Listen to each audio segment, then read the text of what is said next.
คนที่ใส่ชีวิตตามความเป็นจริงยกตัวอย่างครอบครัวครอบครัวใดก็ตามที่มีประกอบชีวิต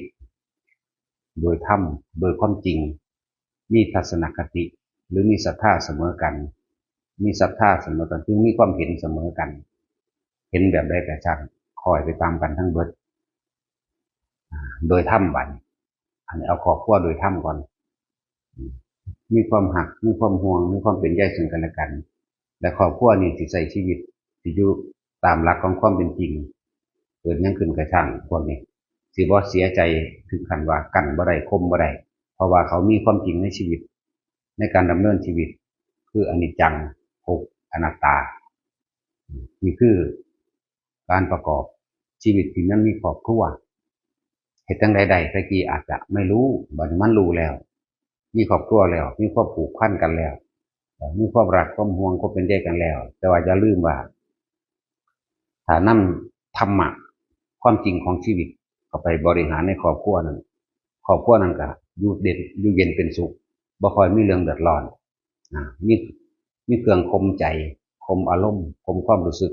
ในความเห็นแก่ตัวหลายๆอย่างเพราะครอบครัวนั้นสิมีความเกรงกลัวต่อบาปคือเหตุจริงใดกระช่างมันจะย้อนกลับขึ้นหาพวกเฮา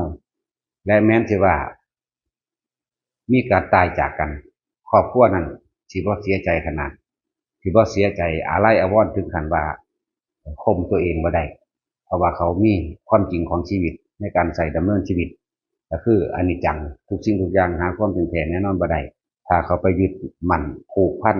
อาลัยความทุกข์ความโศกเกิดขึ้นกับจิตมากเกินไป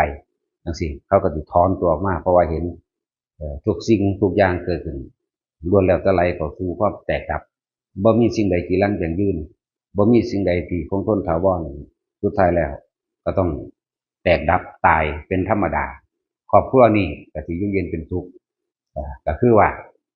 เวลาไปสวดมนต์ทำวัดก็ไปน้ำกันไปให้ทานก็ไปน้ำกันฟังธรรมก็ไปน้ำกัน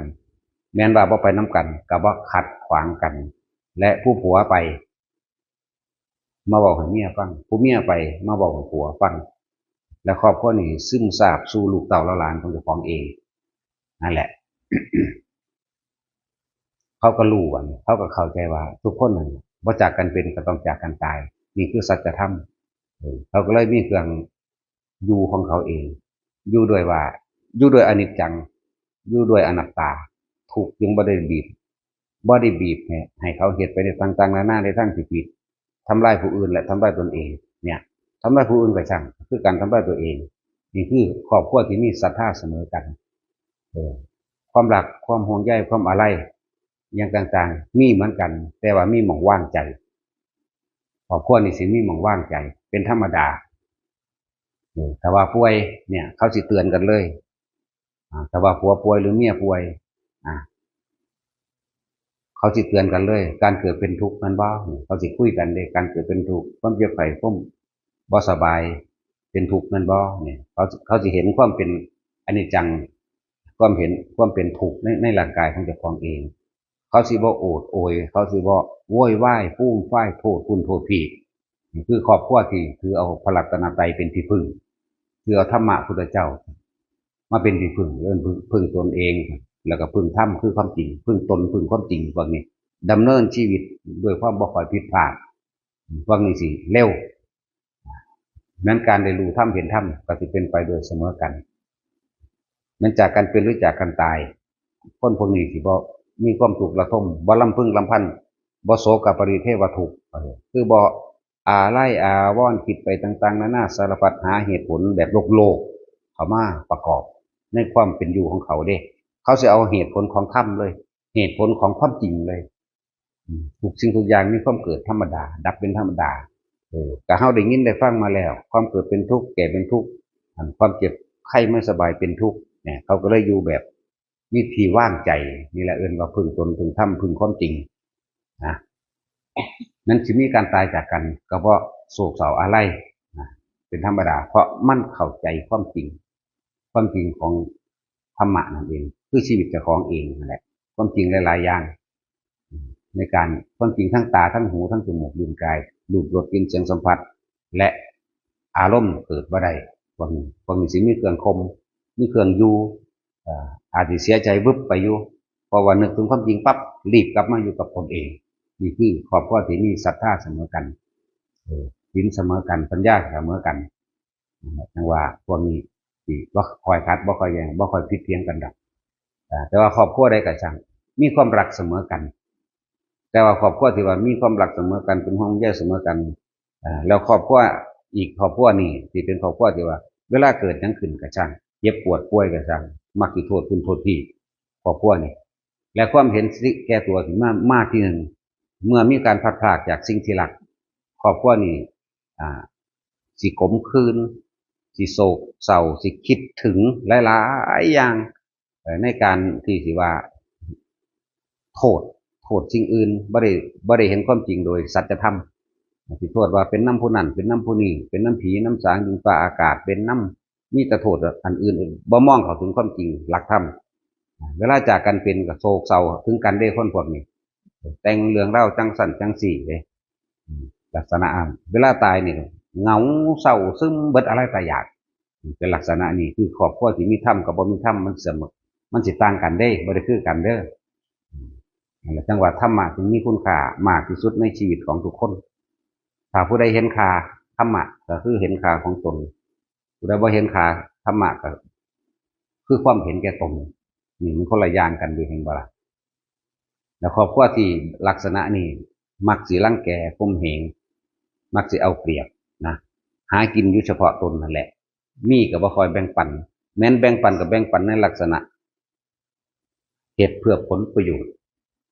คิดเบิ่งดีๆเด้อพวกนี้เฮ็ดเพื่อผลประโยชน์กูให้มึงต้องให้กูลักษณะนี้บ่คือครอบครัวนี้ครอบครัวนี้ให้ทำดีเนี่ยเขาบ่ได้ไปหวังเอาดีครับเขามีความเข้าใจลึกซึ้งดีแล้วทำบุญก็บ่ได้ไปหวังเอาบุญจักบ่ปล่อยว่าง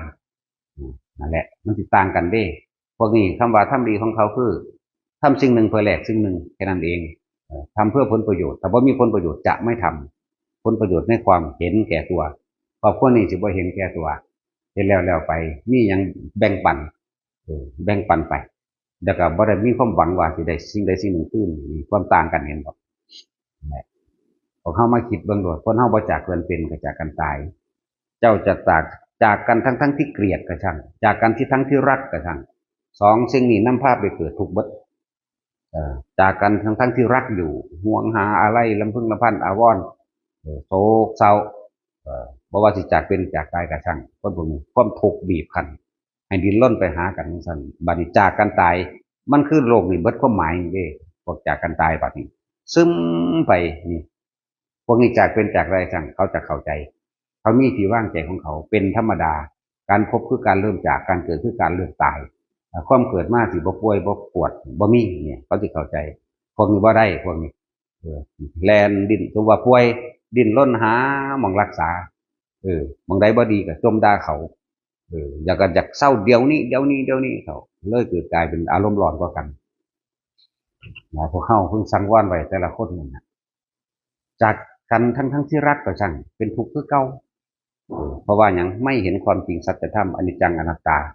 จากกันทั้งที่เกลียดก็เป็นทุกข์คือเก่าล้วนแล้วแต่เป็นเหตุปัจจัยให้เกิดคือเก่าแต่พวกเนี้ยแม้จากกันทั้งที่รักแต่ว่ามีความว่างไว้จากบ่ล่ะบ่โศกบ่เศร้าอะไรถึงขนาดคือครอบครัวนี่จังว่าหลายๆคนที่ว่าถ้าศรัทธาหรือทัศนคติความเห็นไม่เสมอกันผัวมาวัดเมียบ่มาเมียว่าถ้ามันอยู่ยากเลิกเลยเฮ็ดได้มันก็ตายคือเก่าอย่าไปสะอ่อนพวกเจ้าสิไปอะไรอาวรณ์อีหยังการที่จะไปอธิบายเหตุผลแห่งธรรมะเหตุผลแห่งความจริงของไปของมันในการเข้าไปรู้เห็นลึกซึ้งของไปของมันเอาให้กันบ่ได้เฮ็ดจังได๋มันก็ต้องแม่นพวกเจ้าบ่เลิกพวกเจ้าก็ผิดกันอยู่ซั่นสุดท้ายพวกเจ้าก็ตายอยู่คือเก่านั่นจึงบอกว่าถ้าผู้ใดมีความเด็ดเดียวเด็ดขาดสัตว์โลดต้องไปสนถามเมียมาวัดผัวหวงความนั้นก็มีก็เบิ่งดูมันหักเจ้าของบ่ทั้งผัวทั้งเมียนั่นน่ะเบิ่งสิว่าข่อยหักเจ้าหักหลายทำเพื่อเจ้าบ่แม่นนะ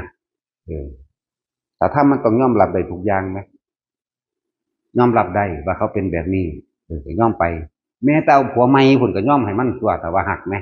เข้าใจบ่ล่ะเอาเมียแม่ก็ย่อมให้มันตัวแต่ว่าหักไหมก็คือรับได้เข้าใจว่าล่ะรับโดยบ่ต้องรับนะครับความหมายภาษาโลกว่ารับได้แต่ถ้ำคือรับโดยบ่ต้องรับนั่นแหละจังว่าเฮ็ดจังได๋ก็สร้างทุกคนอยู่ในนี้เจ้าสิฮักกันเพียงใดก็สร้างตายคือเก่าแต่ว่าเจ้าเป็นหยังคือว่า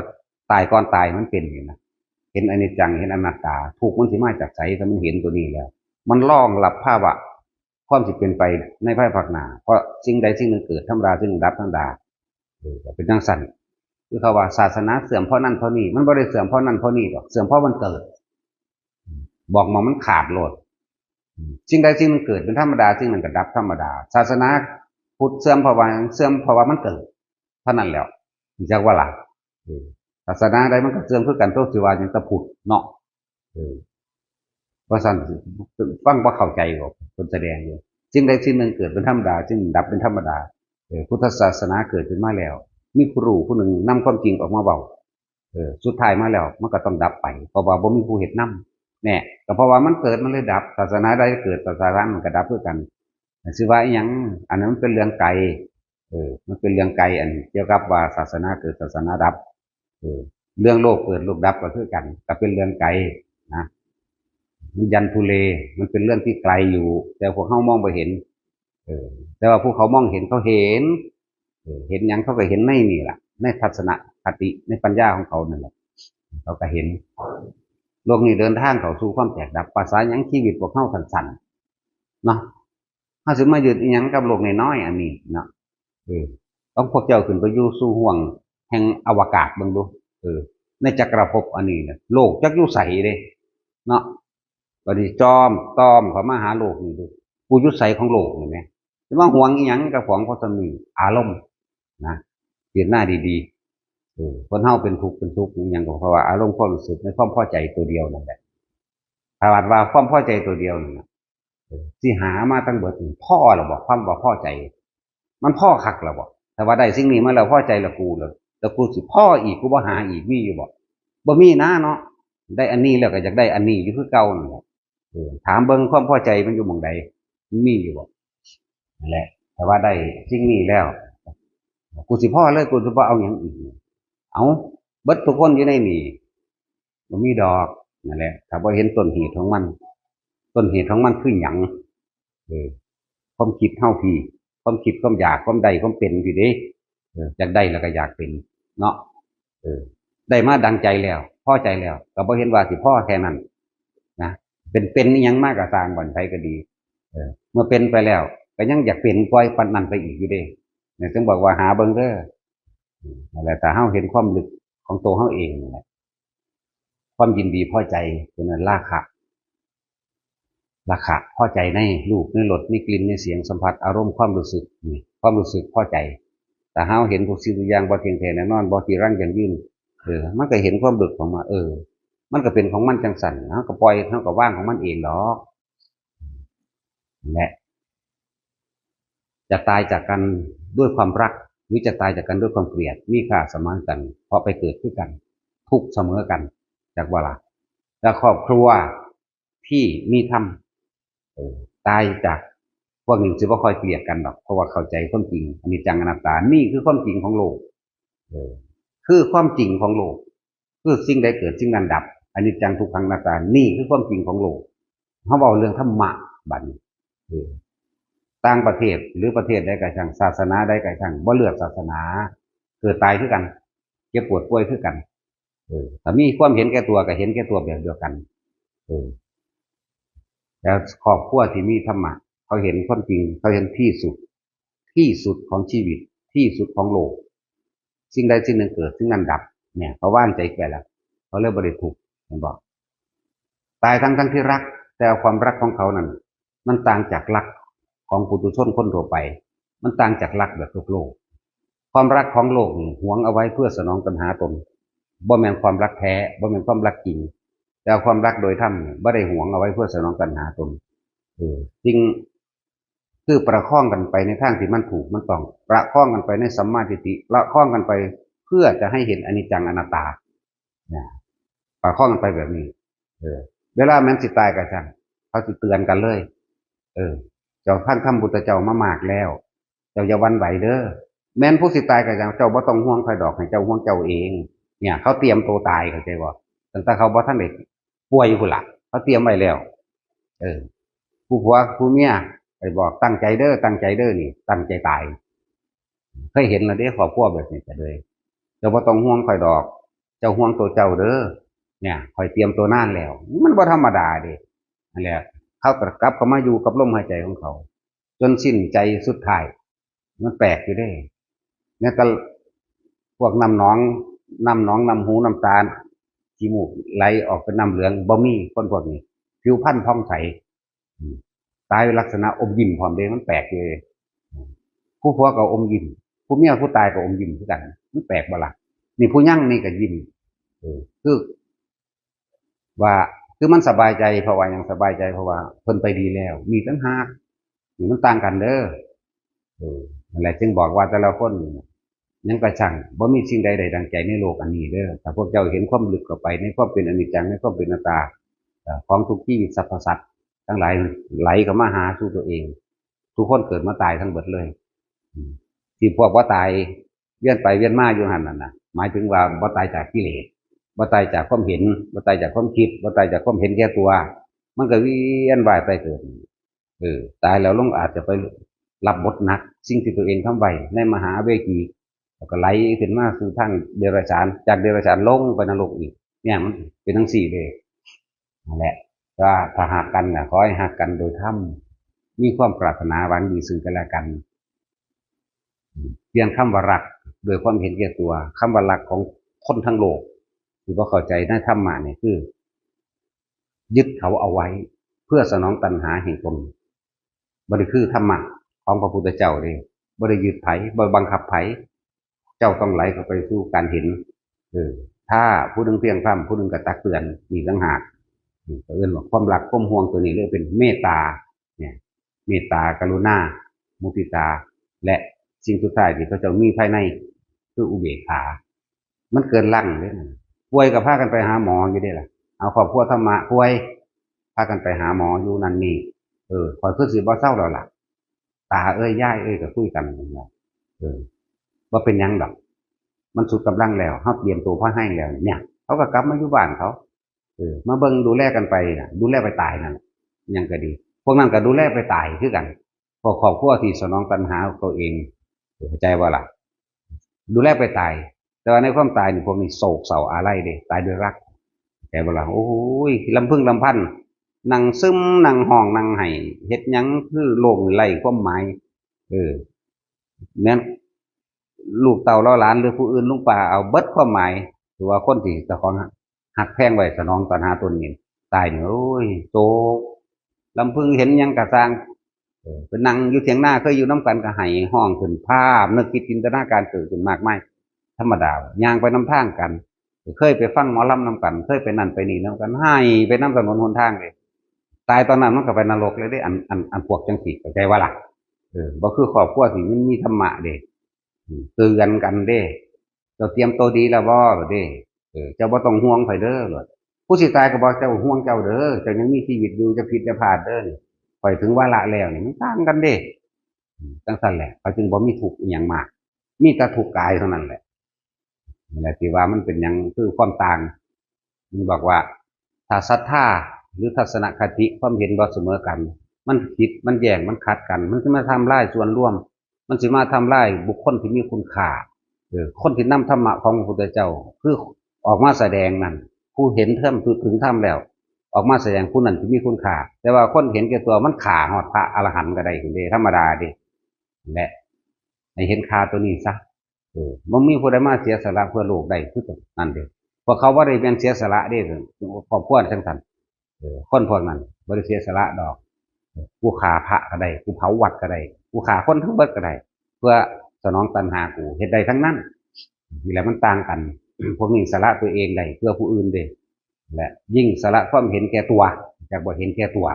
ได้มากเท่าไหร่ความสบายความสงบความสันติย่อมเกิดขึ้นกับคนผู้นั้น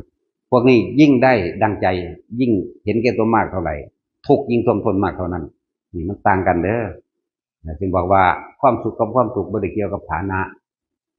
เกี่ยวกับวางการวางใจ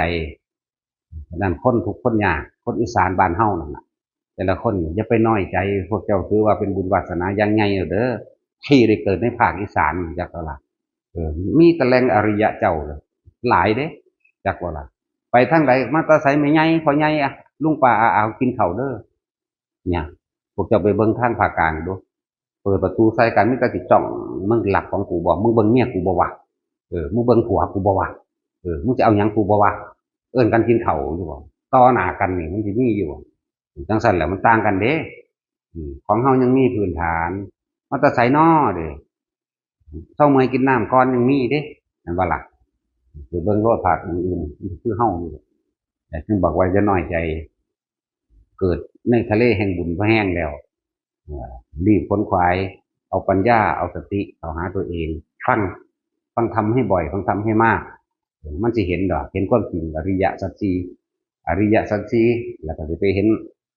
เหตุและปัจจัยทั้งหลายแห่งความเกิดและความดับแน่หลวงก็ถอนตัวเองออกได้คือว่าพวกกับเมียมานำกันหักกันอยู่นั่นเรื่องโลกเรื่องธรรมโลกก็ว่าซ้ำธรรมก็ว่าเสียเรื่องกามเพราะเขายังตัดถึงจุดนั้นบ่ได้แต่ว่าเขาก็มีที่รองรับใจของเขาเด้ผัวกับเมียมานำกันมันมีดอกอารมณ์แห่งกามเรื่องทางเพศก็เข้าใจกันเขาว่านอกใจกันนี่บ่มานำกันแต่ว่าเวลาสิเจ็บปวดป่วยหรือว่าสิตายจากกันเขาก็เตือนกันเด้นี่เป็นธรรมดาแต่ว่าเรื่องของพวกครอบครัวที่บ่มีธรรมะนะยานแต่ผู้ถ้าเมียมานั่นน่ะขี้ร้ายคือเหี้ยนนี่แหละเนาะหวงว่าสันฟ้าตัวควรมีค่ายิ่งกว่าโลกอันนั้นจังซี่เด้ดำชีมีหนาแล้วเอาตอดอยู่มาหวงเมียสิขาพระก็ได้เด้ว่าธรรมดาเด้โอ้ยสารพัดแต่เขาสิใส่หลายว่าใส่ของมั่งพัดหามากินก้มคืดมั่งมากันนั่นอันนี้มั่งแล้วเบื้องหน้าแล้วเอาตอดอยู่คือกันกับขั้นพวกภูเขาเป็นลูกเรือนธรรมดาว่ะเฮาเบิ่งมานี่ผู้ใดก็เฮ้ยนั่นแหละนั่นสิต่างกันครอบครัวนี้มานำกันเห็นนำกันครอบครัวนี้บ่มานำกันบ่เห็นนำกันผู้หนึ่งสิใส่ลายป้ายสีตลอดทำลายถ้าบ่มีพระอันนี้เมียกูสิบ่เป็นจังซี่เข้าใจบ่กูฆ่าได้เด้มันธรรมดาเด้ฆ่าเพราะว่าสิเอาอันแหลกเอาตอดนั่นแหละก็จักซั่นอีหลีเด้แต่เฮาเบิ่งมาหวงใส่เฮาจังซี่นะโอ้ยมึงก็เบิ่งเมียมึงแหน่ปานว่าขี้คันคากเป็นขี้เหือนทั้งหน้าก็แหล่ๆทั้งคุยๆยำๆอยู่นั่นแหละมันเป็นตะเลโตนว่าซั่นเนาะนี่คือความจริงที่เฮาก็เห็นอยู่เรื่องซั่นแล้วมันจึงต่างกันแต่ว่าถ้าศรัทธาบ่เสมอกันความเห็นทัศนคติบ่เสมอกันเลิกเลยอย่าไปสะออนอย่าไปตกอยู่ใต้อำนาจกามนั้นนี่แหละจึงบอกเพราะว่าผู้หญิงยากหลายปลาแมงโลดเพราะว่าผู้ชายมึงคือยากแต่มึงว่ามึงหักกูติปลาแมงเลยเฮาบ่ได้สะออนเด้พระบอกจังซี่บ่ผิดเด้สิบอกให้แต่ว่าถ้าพระบอกว่าสักช่วงเอาตระกูลนั่นมาเอาตระกูลนี้ผิดเข้าใจว่าล่ะผู้นั้นลูกดีๆพ่อแม่เขาดีๆเด้อจังซั่นจังซี่เด้อเพิ่นจะให้เขาเอากันนอนผิดเบิ่งเลิกเบิ่งงามแนวดีให้แต่งงานผิดบอกป้าแม่มึงโลดบ่ผิดจักว่าล่ะเฮาบอกไปนิพพานได้บ่เอาพอ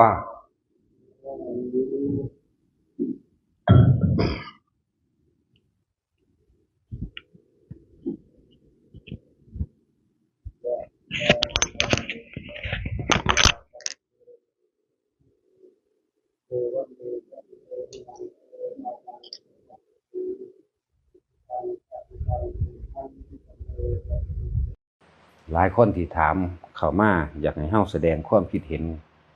กับบุคคลอื่นๆกับบุคคลต่างๆเพราะว่าอยากให้แสดงว่าพระองค์นั้นพูดจริงไหมถูกไหมหรือว่าองค์นั้นบรรลุอะไรมั่งจังซี่นะหรือว่าคนนั้นพูดถูกคนนั้นพูดผิดไหมบอกให้เด้อว่าเฮาบ่มีความคิดเห็นเด้อ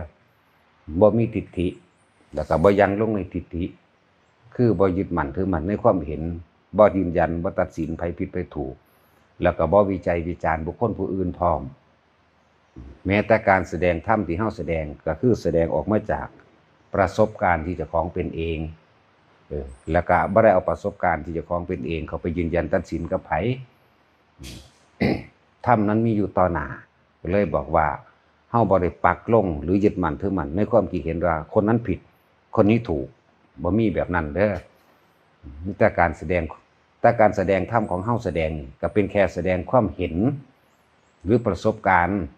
เท่านั้นแล้วก็บ่ได้เอาไปตัดสินไผอีกว่าผิดว่าถูกนั่นแหละจึงบอกว่าอย่าถามมาผู้นั้นถูกไหมผู้นี้ถูกไหมจริงไหมนี่แหละจึงบอกว่าเฮาบ่ไปก้าวไกลในประสบการณ์หรือความเห็นของไผที่เฮาแสดงถึงเขาสิเข้าใจว่าเฮาไปก้าวไกลหรือว่าแสดงยืนยันตัดสินไผก็สร้างนั่นเป็นความเห็นของเขาแต่เฮาแสดงไปซื่อๆนี่แหละ จึงบอกว่าให้ถามเอาสิ่งที่ตัวเองคัดของค่าในประสบการณ์ในปัจจุบันของเจ้าของเองตัวนั้นต่างหากเฮาก็สิเอาสิ่งที่เฮาเป็นมานั่นแหละเว้าให้ฟังได้บัดนี้บ่แม่นเว้าไปยืนยันตัดสินได้เว้าให้ฟังว่าหลวงพ่อผ่านมาแบบนี้ผ่านมาแบบนี้พวกเจ้าก็เอาไปแก้ไขตัวเองตัว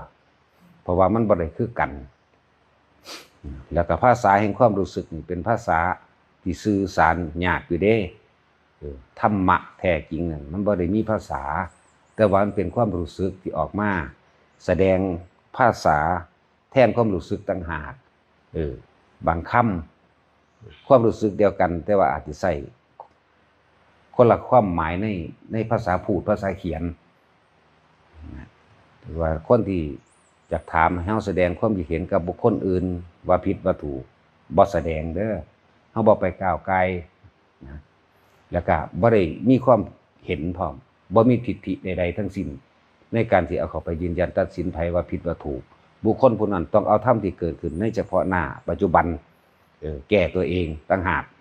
จะไปเอาแต่อดีตอย่าไปเอาอดีตมานั่นนี่หลาย เอาอดีตมายืนยันมาตัดสินหรือไปยกอ้างเฮายกอ้างกันยกอ้างเพื่อให้แก้ตนเด้บ่ได้ไปยกอ้างเพื่อให้ชนะบุคคลผู้ใดผู้หนึ่งเด้ยกอ้างนี่แก้เจ้าของหรือผู้ที่ถามปัญหาเข้ามาว่าอาการผมเป็นอย่างนี้เป็นอย่างนี้บางทีเฮาก็ยกเอาความเห็นของครูบาอาจารย์องค์นั้นองค์นี้หรือในครั้งพุทธกาลในหนังสือและความเห็น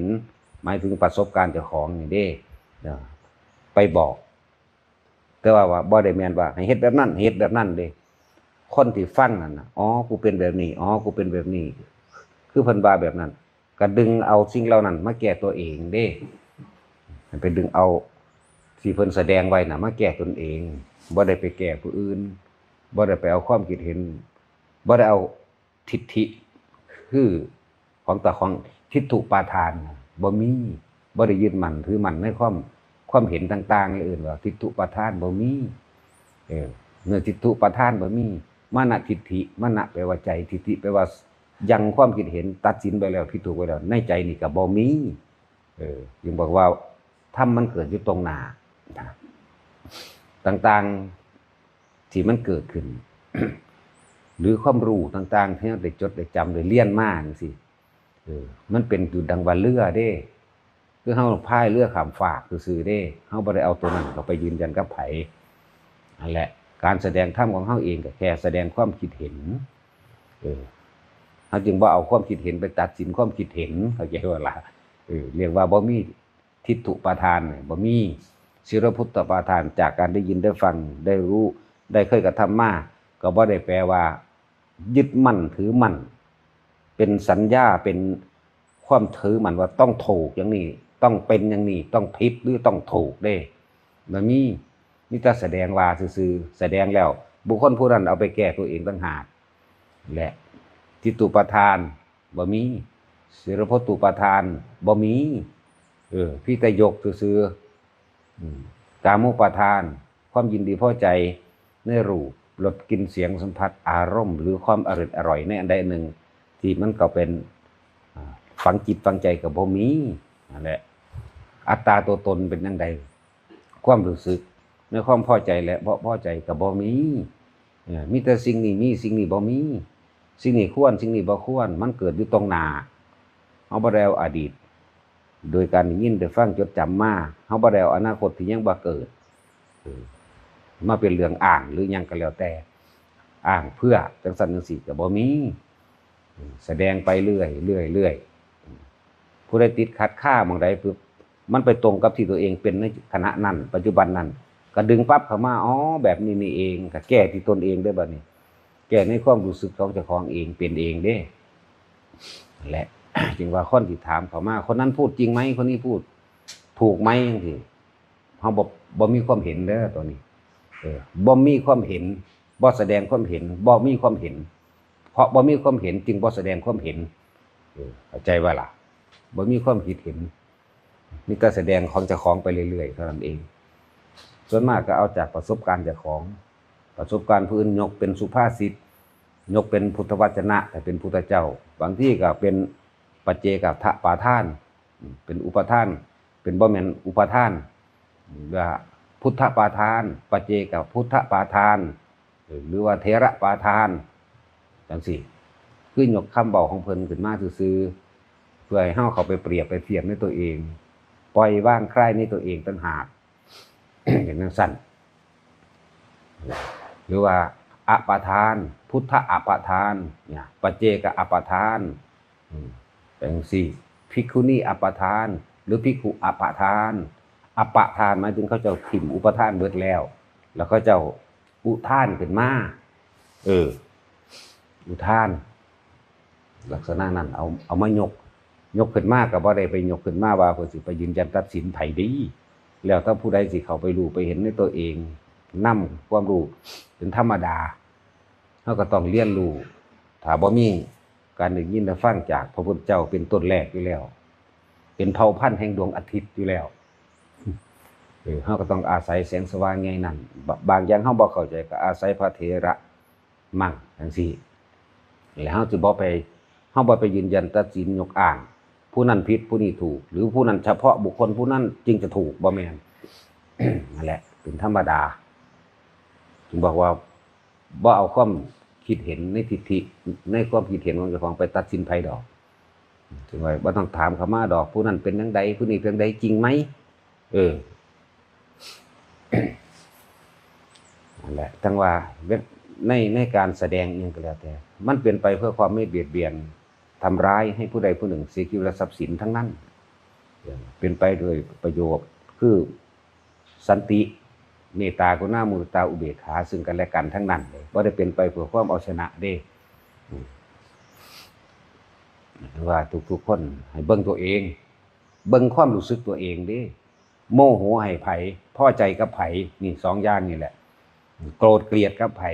หรือว่ายินดีพอใจรักใคร่กับไผเนี่ยความทุกข์มันก็อยู่เมืองนี้แหละความทุกข์ อยู่เมืองนี้มันว่างบ่เป็นต่างหากเพราะว่ามันบ่เข้าใจเหตุและปัจจัยทั้งหลายเป็นของนุ่นเนื่องอาศัยซึ่งกันและกันให้มีความเกิดขึ้นและเหตุปัจจัยทั้งหลายอันเป็นเครื่องอาศัยซึ่งกันและกันให้เกิดความดับปฏิจจสมุปบาทว่าจังซี่สิบ่เข้าใจเฮาก็เลยต้องเว้าแปลออกมาแบบนี้โลด ทุกอย่างมันนุ่นเนื่องอาศัยซึ่งกันและกันอิทัปปัจจยตาเหตุปัจจัยทั้งหลายอาศัยซึ่งกันและกันให้เกิดขึ้นอิทัปปัจจยตาเหตุปัจจัยทั้งหลายอาศัยซึ่งกันและกันเพื่อให้เกิดความดับแล้วจึงบอกว่าคำว่ายึดมั่นถือมั่นก็คืออารมณ์ถ้ายังมีอารมณ์พอใจอะไรบ่พอใจเอิ้นว่ายึดมั่นถือมั่นจังซี่นะ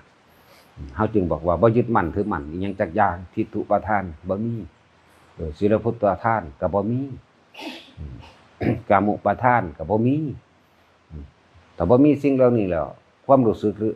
อัตตวาทุปทานที่มันสิแสดงออกมาจากความรู้สึกที่ยังมีความพอใจและไม่พอใจออกมาได้จังได๋ถึงยกของเพิ่นผู้อื่นมั่งก็ยกเป็นพุทธภาษิตมั่งปัจเจกภาษิตมั่งเถรภาษิตมั่งก็สิได้คำพ่อแม่ครูอาจารย์มั่งแต่ส่วนมากก็แสดงความประสบการณ์เจ้าของเพราะว่าเฮาบ่ได้เป็นผู้อื่นเด้ซั่นเฮาบ่ได้ไปเป็นความคิดเขาเฮาบ่ได้ไปมีประสบการณ์กับเขาเฮาก็เว้าแต่ประสบการณ์กับเฮานั่นแหละจึงว่าแต่ละคนเอาตนให้เองนั่นแหละเฮาศึกษามากก็เพื่อว่าสิมาเปรียบเทียบเจ้าของเองว่าตอนนี้กูฆ่าแบบนี้เพิ่นหาวิธีแก้เพิ่นผ่านมาแบบนี้ก็แบบนี้ก็เอามาแก้เจ้าของนี่เด้เพื่อให้วางคลายความยึดมั่นถือมั่นนึงเด้ อารมณ์ความรู้สึกนั่นแหละความยึดมั่นถือมั่นก็ดีความรู้สึกยังที่ยังมีพอใจและบ่พอใจอยู่นั่นแหละสองอย่างอุเบกขามันเหมือนที่จริงมันก็หาบ่ยากแต่ว่ามันยากเพราะว่ามันบ่หาอยู่ในลมมันยากเพราะว่ามันบ่หาเข้าใจว่าใจจอยมันอยู่ในลมมันอยู่ในหูดังถ้ามันอยู่ในลมเข้าลมออกได้แล้วมันอุเบกเองดอกอันนี้เป็นแค่คำเว้าซื่อๆคำเว้าว่าอุเบกขาคืออยู่ในลมหายใจออกหายใจเข้าบ่มีคำคิดหยังนี่อุเบกขานี่ภาษาจริงความรู้สึกจริงเป็นจังซี่แต่ว่านั่นเป็นภาษาพูดภาษาเขียนมาเทียบเพื่อให้เกิดความเข้าใจซื่อๆนั่นแหละละสัญญาเบิดละความยึดมั่นถือมั่นในความรู้สึกที่มุ่งมั่นและมั่นหมายจักบ่หลายละมาละตัวนั้นแต่ว่าละนี่เป็นแค่บอกว่าละในขณะใดที่รู้ในลมหายใจนั่นละนี่แม้ภาษาธรรมแท้ๆมันแม้นะมันบ่ได้เอาความเห็นไปละความเห็นดอกเอาความคิดเห็นไปละความคิดเห็นละบ่ได้เราเรียนมาหลายแล้วล่ะใครอยากมีความรู้ก็อ่านเอาในพระไตรปิฎกมีเบิดนี่หั่นแหละคำบอกพุทธเจ้าคำบอกพระปัจเจกคำบอกพระอาสิติมหาสาวกและสาวกทั่วไปอีกจนว่าฮอดพ่อแม่ครูอาจารย์เฒ่าซุมื้อนี้อีกนั่นแหละใครอยากมีความรู้ก็ไปอ่านเอารู้คักคือยังจังซั่นความรู้เว้ยเฮาบ่มีความรู้จักล่ะเข้าใจว่าใจจอยบ่มีความรู้บ่ต้องรู้หยังดอกถ้ารู้แล้วมันไปเกิดใหม่รู้แมงดอกว่าจังทุกคนเตรียมตัวตายจักบ่ล่ะวิธีเตรียมตัวตายคือทำให้บ่อยทำให้มากทำให้ชินอยู่ในลมหายใจนี่แหละไปเฮ็ดเอาพากันไปเฮ็ดเอา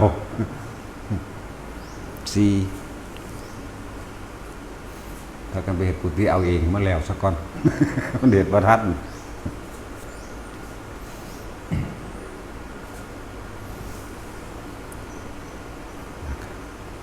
ซ้ำมีโอกาสที่เขามาเห็นมาพบมาพอแล้วเข้าใจมั่นใจด้วยตัวเองแล้วว่าเป็นแนวทางเป็นหนทางที่ตัวเองมั่นใจศรัทธาเชื่อถือตัวเองเด้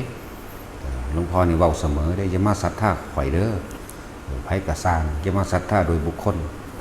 ถ้าจะเชื่อจะศรัทธาหนึ่งศรัทธาด้วยตัวเองด้วยการเห็นหยังเห็นทางในการปฏิบัติของตนเองเด้โอ้มันถือกับเฮาเฮ็ดได้เฮาก็มั่นใจแล้วเฮาก็เฮ็ดด้วยตัวเฮาเองปฏิบัติด้วยตัวเฮาเองเด้และถ้าจะศรัทธานะให้ศรัทธาแนวทางการปฏิบัติเชื่อมั่นว่าเฮาทำได้บ่แม่นศรัทธาบุคคลนะนี่ครับเว้าถึงตลอดเด้อว่าคนทั้งโลกก็คือกันผัวกับเมียเวลาอยู่ด้วยกันไม่ค่อยดูแลเอาใจใส่เนาะแต่เวลาที่เขาจากไปเห็นคุณค่าเหลือเกินอยากขอโอกาสแก้ตัวว่าอย่างสั่นอีหลีแหละนั่นแหละเวลาอยู่น้ำกันมันจะเห็นแก่ตัวมันจะเอาใจตัวเองมันจะให้ผู้อื่นเอาใจจากของอยากยกตัวเองแต่เป็นคนเด่นนั่นแหละฟังมันเข้าใจเด้แต่เวลาเขาจากไปเลยเห็นคุณค่าได้ป่ะเนี่ยโอ้ย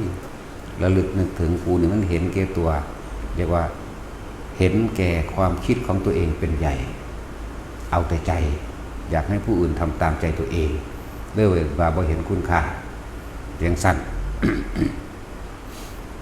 นั่นแหละบัดนี้แต่เขาจากไปแล้วโอ้มีคุณค่าเหลือเกินจะกลับไปแก้ไขตัวใหม่ต่อไปฉันจะไม่ทำอย่างนี้ก็ว่าได้เนาะมันว่าปุกวิกกำลังด่านายบุญเตียงเด่นถ้าอันนั้นไล่กันเดี๋ยวถ้าเราฟังอยู่จะบอกเดี๋ยวต้องบอกภาษาไทยหน่อยเลิกไปเลยให้ซะละเนาะอย่าไปเลยภาษาเขาว่าป่าแมงโลดเพราะว่าถ้ำบ่ว่าโลกนะเหมือนกันนั่นแหละขึ้นอยู่กับความเห็นเด้อทางโลกผัวกับเมียอยู่นำกันผัวมีกำลังกว่าบางคนเอาแต่ใจเจ้าของบางคนขันเมียเอาแต่ใจเจ้าของเด้ที่จริงมันไม่ได้รักกันความรักนั้นมันเห็นแก่ตัวเด้แม้นว่าการหึงหวงบุคคลผู้อื่นเอาไว้เนี่ยก็เพื่อที่จะสนองตัณหาตนเองเท่านั้นเด้ทำอาหารอย่างนี้ถูกใจกูทำให้ถูกใจกูก็ด่ากูก็จมบ่น จมบนเด้ถ้าทำถูกใจก็เฉยๆธรรมดาบ่ให้กำลังใจถ้าทำไม่ถูกใจก็จมจากว่าคนอีสานเฮาได้เปรียบเด้อภาษาภาคกลางรู้ทุกถ้อยคำเด้แต่คนภาคกลางไม่ได้รู้ทุกถ้อยคำของคนอีสานเด้อ ได้เปรียบภาษาไต้รู้ทุกถ้อยคำเด้อเฮาก็ดีภาษาไต้เฮาก็รู้ทุกถ้อยคำภาษาเหนือเฮาก็รู้ทุกถ้อยคำจะอู้อันหยังก็อู้มาเลยเฮาฮู้ ได้ทั้งนั้นนี่แหละจังว่าภาษาอีสานเป็นภาษากลางของโลก เป็นสั่นด้วยนั่นแหละจำไว้พวกเวลาอยู่ด้วยกันนั่นน่ะไม่ค่อยดูแลเอาใจใส่เวลาจากไปจึงเห็นคุณค่าของเขาเหลือเกินอยากกลับไปเริ่มต้นแก้ไขใหม่นั่นแหละของบางอย่างเวลาไม่อาจย้อนกลับได้เด้อบ่อาจย้อนกลับได้สิบอกให้นั่นแหละเวลาเฮาอยู่น้ำกันแบบนี้เฮามาอยู่น้ำกันสมควรดูแลแค่ความรู้สึกซึ่งกันและกันแน่อย่าไปใจหรือนักบวชภิกษุก็คือกันจะเข้าใจว่าตัวเองบวชก่อนรู้ทุกอย่างนะแม้รู้ทุกอย่างหรือรู้ได้แต่ว่าอย่าบังคับให้ผู้อื่นทำตามใจตัวเองใจว่าล่ะแต่ต้องมีกุศโลบายอันเป็นเครื่องแฝงไปด้วยความเมตตาเห็นผู้อื่นเนี่ยเป็นเสมือนดุจดังตนแต่ก่อนเฮากับบ่รู้เพื่อกันบัดเฮามารู้แล้วเลยจะมายึดความรู้ยึดความดีเด้อย่าบังคับเด้เฮาบ่ต้องการบังคับเพราะว่าการสั่งสอนหรือการรู้ธรรมเห็นธรรมจริงๆแล้วนะบุคคลผู้นั้นต้องรู้ด้วยตัวเองเห็นด้วยตัวเองเพิ่นแต่เพียงแนะบอกแนวทางให้เท่านั้นได้บอกแนวทางซื่อๆได้นอกนั้นไปทำเอาเองคือเรื่องคือแนะให้ทุกคนนี่บ่ว่าหมู่ภิกษุสงฆ์สามเณรบ่ว่าคนมาจากทิศใดก็ช่างเฮาก็ให้แนวเดียวนั่นแหละส่วนความเพียรพยายามที่สิให้เกิดปัญญาได้ก็ขึ้นอยู่กับความเพียรของผู้นั้นความอดทนของผู้นั้นความเพียรของผู้นั้นประสบการณ์นั่นแหละจะบอกอันใดผิดอันใดถูกอันใดรู้ประสบการณ์นั่นแหละสิสั่งสอนเฮาเองนั่นต่างหากจะถอนหรือไม่ถอนก็ขึ้นอยู่กับตัวเองเด้ขึ้นอยู่กับตัวเองไม่ได้ขึ้นอยู่กับผู้บอกแล้วจึงให้แบบเดียวกันทั้งบัดเลยบอกว่าสิมาจากทิศใดทางใดเพราะว่าการเขาไปรู้เขาไปแจ้งเขาไปจริงตัวเองต้องรู้เองแจ้งเองบางคนรู้แล้วแต่ไม่ปล่อยวางนี่เดี๋ยวสิไปโทษเพิ่นบ่ได้เด้เพราะว่าตัวเองไม่ปล่อยจังซี่ นั่นแหละตอบคำถามคำว่าญาณกับฌานมีความต่างกันอย่างไรคุณถามญาณแปลว่ารู้ถ้าที่เว้าเรื่องกว้างๆก็อันพวกทิพจุขุญาณอาสวัคยญาณหรือกว้างๆมีหูทิพมีตาทิพก็ว่าไประลึกชาติอดีตได้ระลึกอนาคตได้รู้วาระจิตคนอื่นได้นี่เรียกว่าญาณแบบนั้นเด้อแล้วก็ที่สำคัญคืออาสวัคยญาณรู้เท่าทันความรู้สึกตัวเองที่ยังคล้องเกี่ยวอยู่นี่สำคัญกว่าเบิดทุกอย่างอีกเด้ออาสาวะขยญาณรู้อารมณ์ความรู้สึกของตนเองที่ยังคล้องเกี่ยวอยู่ในความพอใจในรูปในรสในกลิ่นในเสียงนี่ตัวนี้สำคัญกว่าเบิดทุกอย่างอีกญาณหูทิพย์ญาณตาทิพย์ระลึกชาติได้อดีตอนาคตหรือว่ารู้วาระจิตผู้อื่นพูดภาษาสัตว์รู้นิรุตติหรือปฏิสัมภิทาทั้ง4ก็ช่างไม่ได้สำคัญเท่ากับอาสาวะขยญาณส่วนคำว่าฌานแปลว่าเพ่งอยู่ในอารมณ์ที่เป็นหนึ่งเป็นผู้มีจิตหนึ่งที่เพ่งอยู่ฌานแปลว่าเพ่งเพ่งนี่เอาบ่แม่นเอาตาส่วนประกอบเราคำว่าเพ่งกสินจังกับแม่นอยู่นะแต่ว่านี่เฮาหมายถึงใจที่นิ่งอยู่ในอารมณ์เป็นหนึ่งเป็นผู้มีจิตหนึ่งที่เพ่งอยู่เพื่อจะให้มันเกิดญาณนั่นแหละญาณอย่างรู้ความคิดตัวเองกำลังคิดไปหาผู้นั้นดึงกลับมาอยู่ในอารมณ์ที่เป็นหนึ่งคิดถึงหาบุคคลผู้นั้นผู้นี้บุคคลที่รักมั่งบุคคลที่เกลียดมั่งบุคคลที่พึงมีผลประโยชน์ร่วมกันหรือบุคคลผู้ทำลายประโยชน์ร่วมกันมั่งจังสิรู้ดึงเข้ามาให้มันอยู่ในจิตหนึ่งที่เพ่งอยู่ดึงเข้ามาดูเข้ามันก็คอยเห็นอย่างเห็นอนิจจังความไม่เที่ยงแท้แน่นอนแม้ความคิดนี้ก็ไม่ใช่ของเรามันจะเห็นเข้าไปลึกล้ำเข้าไปเพราะ คิดสิ่งหนึ่งแล้วก็ย่อมคิดถึงสิ่งหนึ่งเกิดจากสิ่งหนึ่งแล้วก็ดับจากสิ่งหนึ่งคือกันนี่แหละฌานจึงมีผลต่อญาณนะบ่อยากเว้าศัพท์บาลีเห็นบ่มันได้แปลมันได้สงสัยอย่าคิดได้ว่าเฮาบ่ได้เบิดนั่นแหละแต่ว่าคนมันบ่เข้าใจหรือบ่อยากเว้าเห็นบ่นะมีโลดแต่เฮาเว้าญาณแน่ฌานแน่ยิ่งเว้าบาลีมากๆนี่โอ้ยมันเสียเวลาในการแปลเบิ่งความรู้สึกเจ้าของโลดไผก็ดีทั้งเบิดในการปฏิบัติธรรมนี่ทั้งเบิดเลยนี่ดูความรู้สึกตัวเองยังมีความพอใจกับสิ่งใดสิ่งหนึ่งอยู่หรือไม่ท่อนี่นี่แหละอาสวะขยักกันเลยเบิ่งอารมณ์ความรู้สึกอารมณ์มันจะเกิดจากการคิดก็คือมาจากสัญญาอยากได้ดังใจอยากได้เป็นแบบนั้นอยากให้เป็นแบบนี้นั่นเองความรู้สึกเก่าๆความจำเก่าๆนำเข้ามาคิดความจำเก่าๆมีผลต่อการเห็นใหม่ๆจากว่าล่ะเห็นบุคคลหนึ่งย่างมาบ่เคยรู้จักกันก็ช่างเห็นปั๊บงามปั๊บเลยเพราะมีผลจากความรู้สึกเก่าๆว่าเราชอบแบบนี้บัดเห็นปุ๊บสั่งเลยนั่นคืออดีตเก่าๆสัญญาเก่าๆที่ว่ากูไม่ชอบแบบนี้เห็นปุ๊บไม่ต้องคิดไม่ต้องนึกเพราะต้องอาศัยการเพ่งอยู่ในอารมณ์ที่เป็นหนึ่งเข้าใจบ่ล่ะนี่แหละเขาเน้นเอาเลยเด้เขาเน้นเอามองนี่เลยรู้ทันรู้เขานั่นละย่านก็เลยรู้ท่านความคิดเจ้าของรู้ท่านความคิดเจ้าของบ่คิดปรุงแต่งต่อไปอารมณ์ความรู้สึกในความพอใจและไม่พอใจเกิดไม่ได้พบดับนี่แหละจึงบอกว่าให้ตั้งอยู่ในอารมณ์ที่เป็นหนึ่งจึงบอกว่าทรงฌานเด้อเจริญฌานเด้อด้วยอานาปานสติคือลมหายใจเข้าออกอย่าหนีออกจากกายไงลมหายใจก็คือกายในกายอันหนึ่งเมื่อเพ่งอยู่ในลมหายใจคือในกายอันหนึ่งแล้วมันก็จะค่อยๆเกิดความคิดไปก็จะเห็นความรู้สึกและจะเห็นเวทนาและในเวทนาลึกๆอีกอันหนึ่งเห็นบ่ล่ะคือความพอใจกับไม่พอใจนั่นแหละตัวเกิดพอใจกับไม่พอใจนั่นแหละบัดนี้จิตในจิตคิดขึ้นหน้าที่สติกำกับจิตแยกมันออกโอ้ยความคิดอันนี้ก็ยังบ่เป็นของเฮาความคิดนี่คิดถึงสิ่งนั้นมีความพอใจกับบ่พอใจเอาไปมาควบคุมจิตได้ด้วยสติเลยกำกับความคิดได้จึงไม่อยู่เพ่งอยู่ในอารมณ์ที่เป็นหนึ่งเมื่อเพ่งอยู่สุดท้ายแล้วมันก็ปล่อยของมันเองดอกกับสิ่งทั้งหลายทั้งปวงเรียกว่าธรรมคือความจริงของสิ่งทั้งหลายทั้งปวงที่มีความเกิดขึ้นเป็นธรรมดามีความแตกดับเป็นธรรมดาแต่ถ้าเข้าไปยึดมั่นถือมั่นมีความทุกข์และความเกิดเป็นธรรมดาคือกันนั่นแหละธรรมบัดนี้มันก็เห็นธรรมในธรรมคือลึกถึงการปล่อยวางทั้งโลกิยธรรมหรือโลกุตระธรรมปล่อยทั้งสองไม่เอาอะไรสักอย่างเหนือโลกเหนือธรรมออกจากโลกเป็นคำเว้าเนี่ยออกจริงๆมันกะไม่มีความรู้สึกในความยินดีพอใจในสิ่งทั้งหลายทั้งปวงทั้งหลายทั้งปวงเว้าร่วมได้แต่จะเว้าแยกย่อยก็ได้โดยตาโดยหูโดยจมูกโดยลิ้นโดยกายโดยรูปโดยรสโดยกลิ่นโดยเสียงนั่นไล่ไปเลยแต่ว่าเฮาย่นย่อเอาโลดอย่าไปคิดยากการปฏิบัติธรรมทั้งเบิดมันฟังมาหลายครั้งแล้วแหละมันพอบรรลุแล้วล่ะมันนักความรู้มาไปแห้งแล้วล่ะหูจักแล้วล่ะมันสรุปลงแล้วล่ะว่าสิ่งใดสิ่งหนึ่งเกิดเป็นธรรมดาก็ต้องตายธรรมดา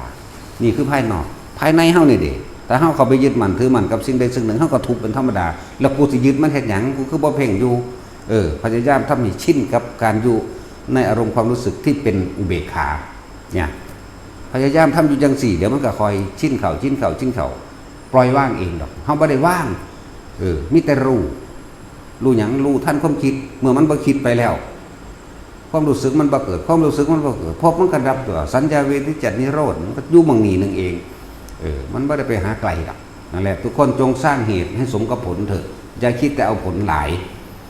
ส่วนมากเนี่ยมาถามเอาแต่ยอดมันโลดแต่เฮาอะไรลำดับให้ไม่อยากกลับมาเกิดอีก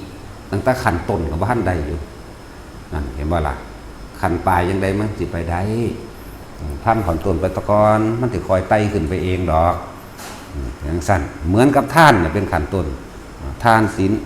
ในคำว่าปัญญาวิริยขันติสัจจะอธิษฐานเมตตาจนถึงที่สุดอุเบกขารญาณพูดถ้าบ่เก่ามันได้แหลกขี้ที่อยู่สิไปเอานิพพานได้จังไดเอาจังซั่นแล้วบางคนขี่ตะนี้ที่เหนียวอยู่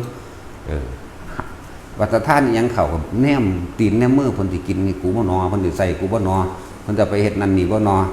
ว่าแต่เฮ็ดอีหยังขึ้นเสาต้นหนึ่งไม้ต้นหนึ่งโอ้ยอันของกูเบิดว่ะแต่ทำนี่มันยังบ้านได้ขาดออกจากโตอยู่10 บาทชาวบ้านเล่งอยู่สั่นแต่ว่าพวกเขาท่านเป็นล้านหนึ่งอย่าบอกไพเด้ออย่าปากอย่าอายคนเบ้าวิ่งธรรมดาดินั่นแหละพวกเขาเต็มหัวใจบ่ล่ะท่านล้านหนึ่งหังบ่บอกจะพูดให้ใครฟังนะวะไม่อยากออกสื่อว่านะ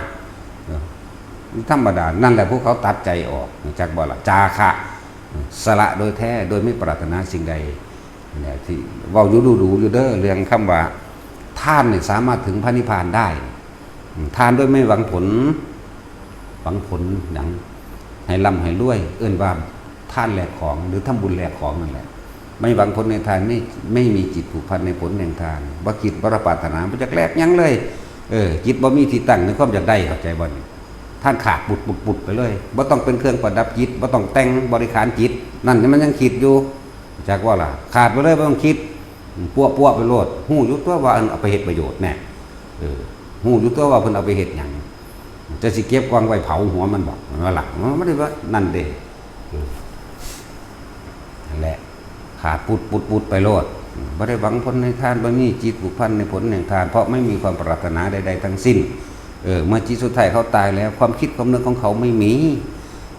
แต่ว่าเป็นจิตที่มีอุเบกขาอยู่ถึงแม้นว่ามันจะมีอุเบกเป็นความรู้สึกที่ว่า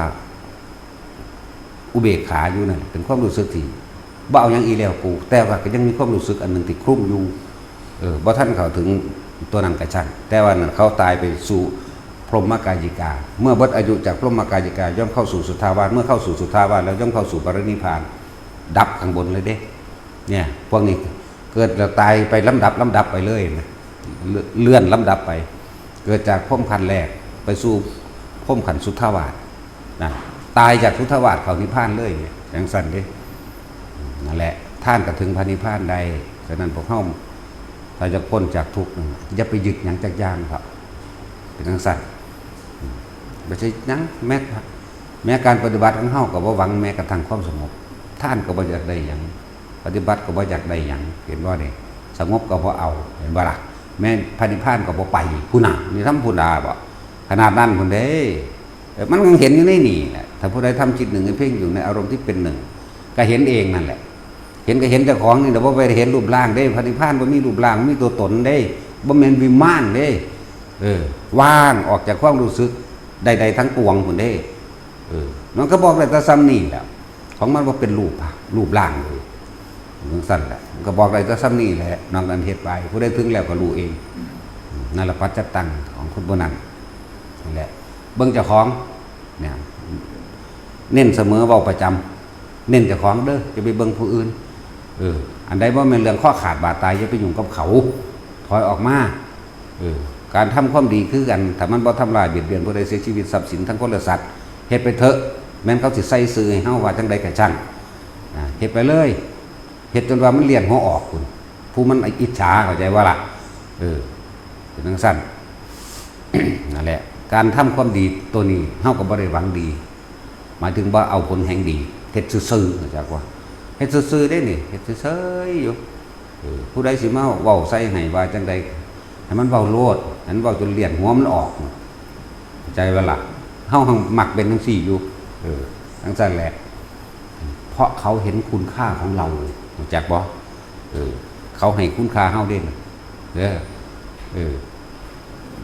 เวลาบุคคลอื่นที่ทำให้เฮาโกรธให้เฮาเกลียดจะไปเบิ่งเขาไหมเข้าใจบ่จะไปว่าโอ้ยกูไปเฮ็ดแมงหยังผิดเด้มึงก็มาบอกว่ากูจังซี่อย่าไปเฮ็ดจังซั่นแหมหันเข้ามาเบิ่งนี่กูยึดติดหยังหนอนี่พี่ได้ตัวเฮาให้มาเบิ่งเจ้าของกูติดดีกูอยากให้เขาว่าดีตัวนี่โอ้ยทำดีแล้วเอาดีด่าเจ้าของตัวสารเลวเอ้ยมึงยังอยากเกิดบ่พี่ตัวบ่แม่นว่าหนุ่มแมงหยังกับกูบ่แม่นนั่นน่ะกูไปเฮ็ดหยังเดือดร้อนเดี๋ยวนี้บ่แม่นสิไปสู้กันเอาชนะกันเด้ให้เอาชนะ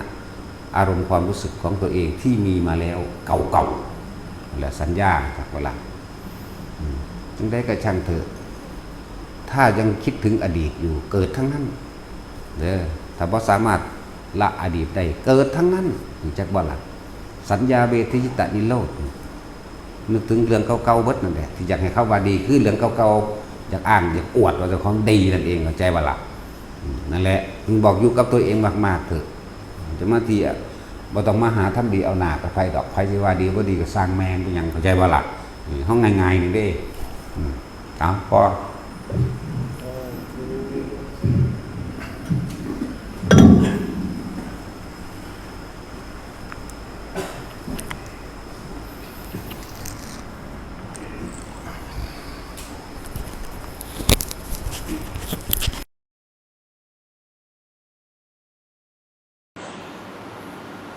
ภายใต้คุณธรรมความดีความถูกต้องที่แล้วก็ความยุติธรรมทั้งหลายเฮ็ดให้ลัทธิต่างๆเกิดขึ้นเฮ็ดให้ศาสนาต่างๆเกิดขึ้นอาศัยคำว่าคุณธรรมความดีความถูกต้องแต่ว่าภายใต้คำนี้ที่เกิดขึ้นก็อาศัยบุคคลเกิดบุคคลเป็นผู้นำคำนี้ออกมาเว้าบุคคลเป็นผู้นำคำว่าคุณธรรมความดีความจริงความถูกต้องหรือว่าความหวังดีแต่ส่วนมากที่ซ่อนเร้นเคลือบแฝงเอาไว้ด้วยความเห็นแก่ตัวแต่ว่าอาศัยคำว่า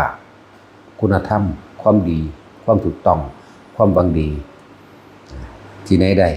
ความอยากใหญ่ความอยากมีอำนาจอัตตาตัวตนแฝงอยู่ในหันแฝงอยู่ในใจของคนผู้นั้นแต่จังว่าแต่ละคนนี่ก็ท่านได้เข้าใจความจริงโดยธรรมชาติหลายๆคนตกอยู่ใต้อำนาจของคำว่าของบุคคลที่ใส่คำว่าคุณธรรมความดีความจริงความถูกต้องหรือความหวังดีหลายๆคนที่ตกอยู่ใต้คำนี้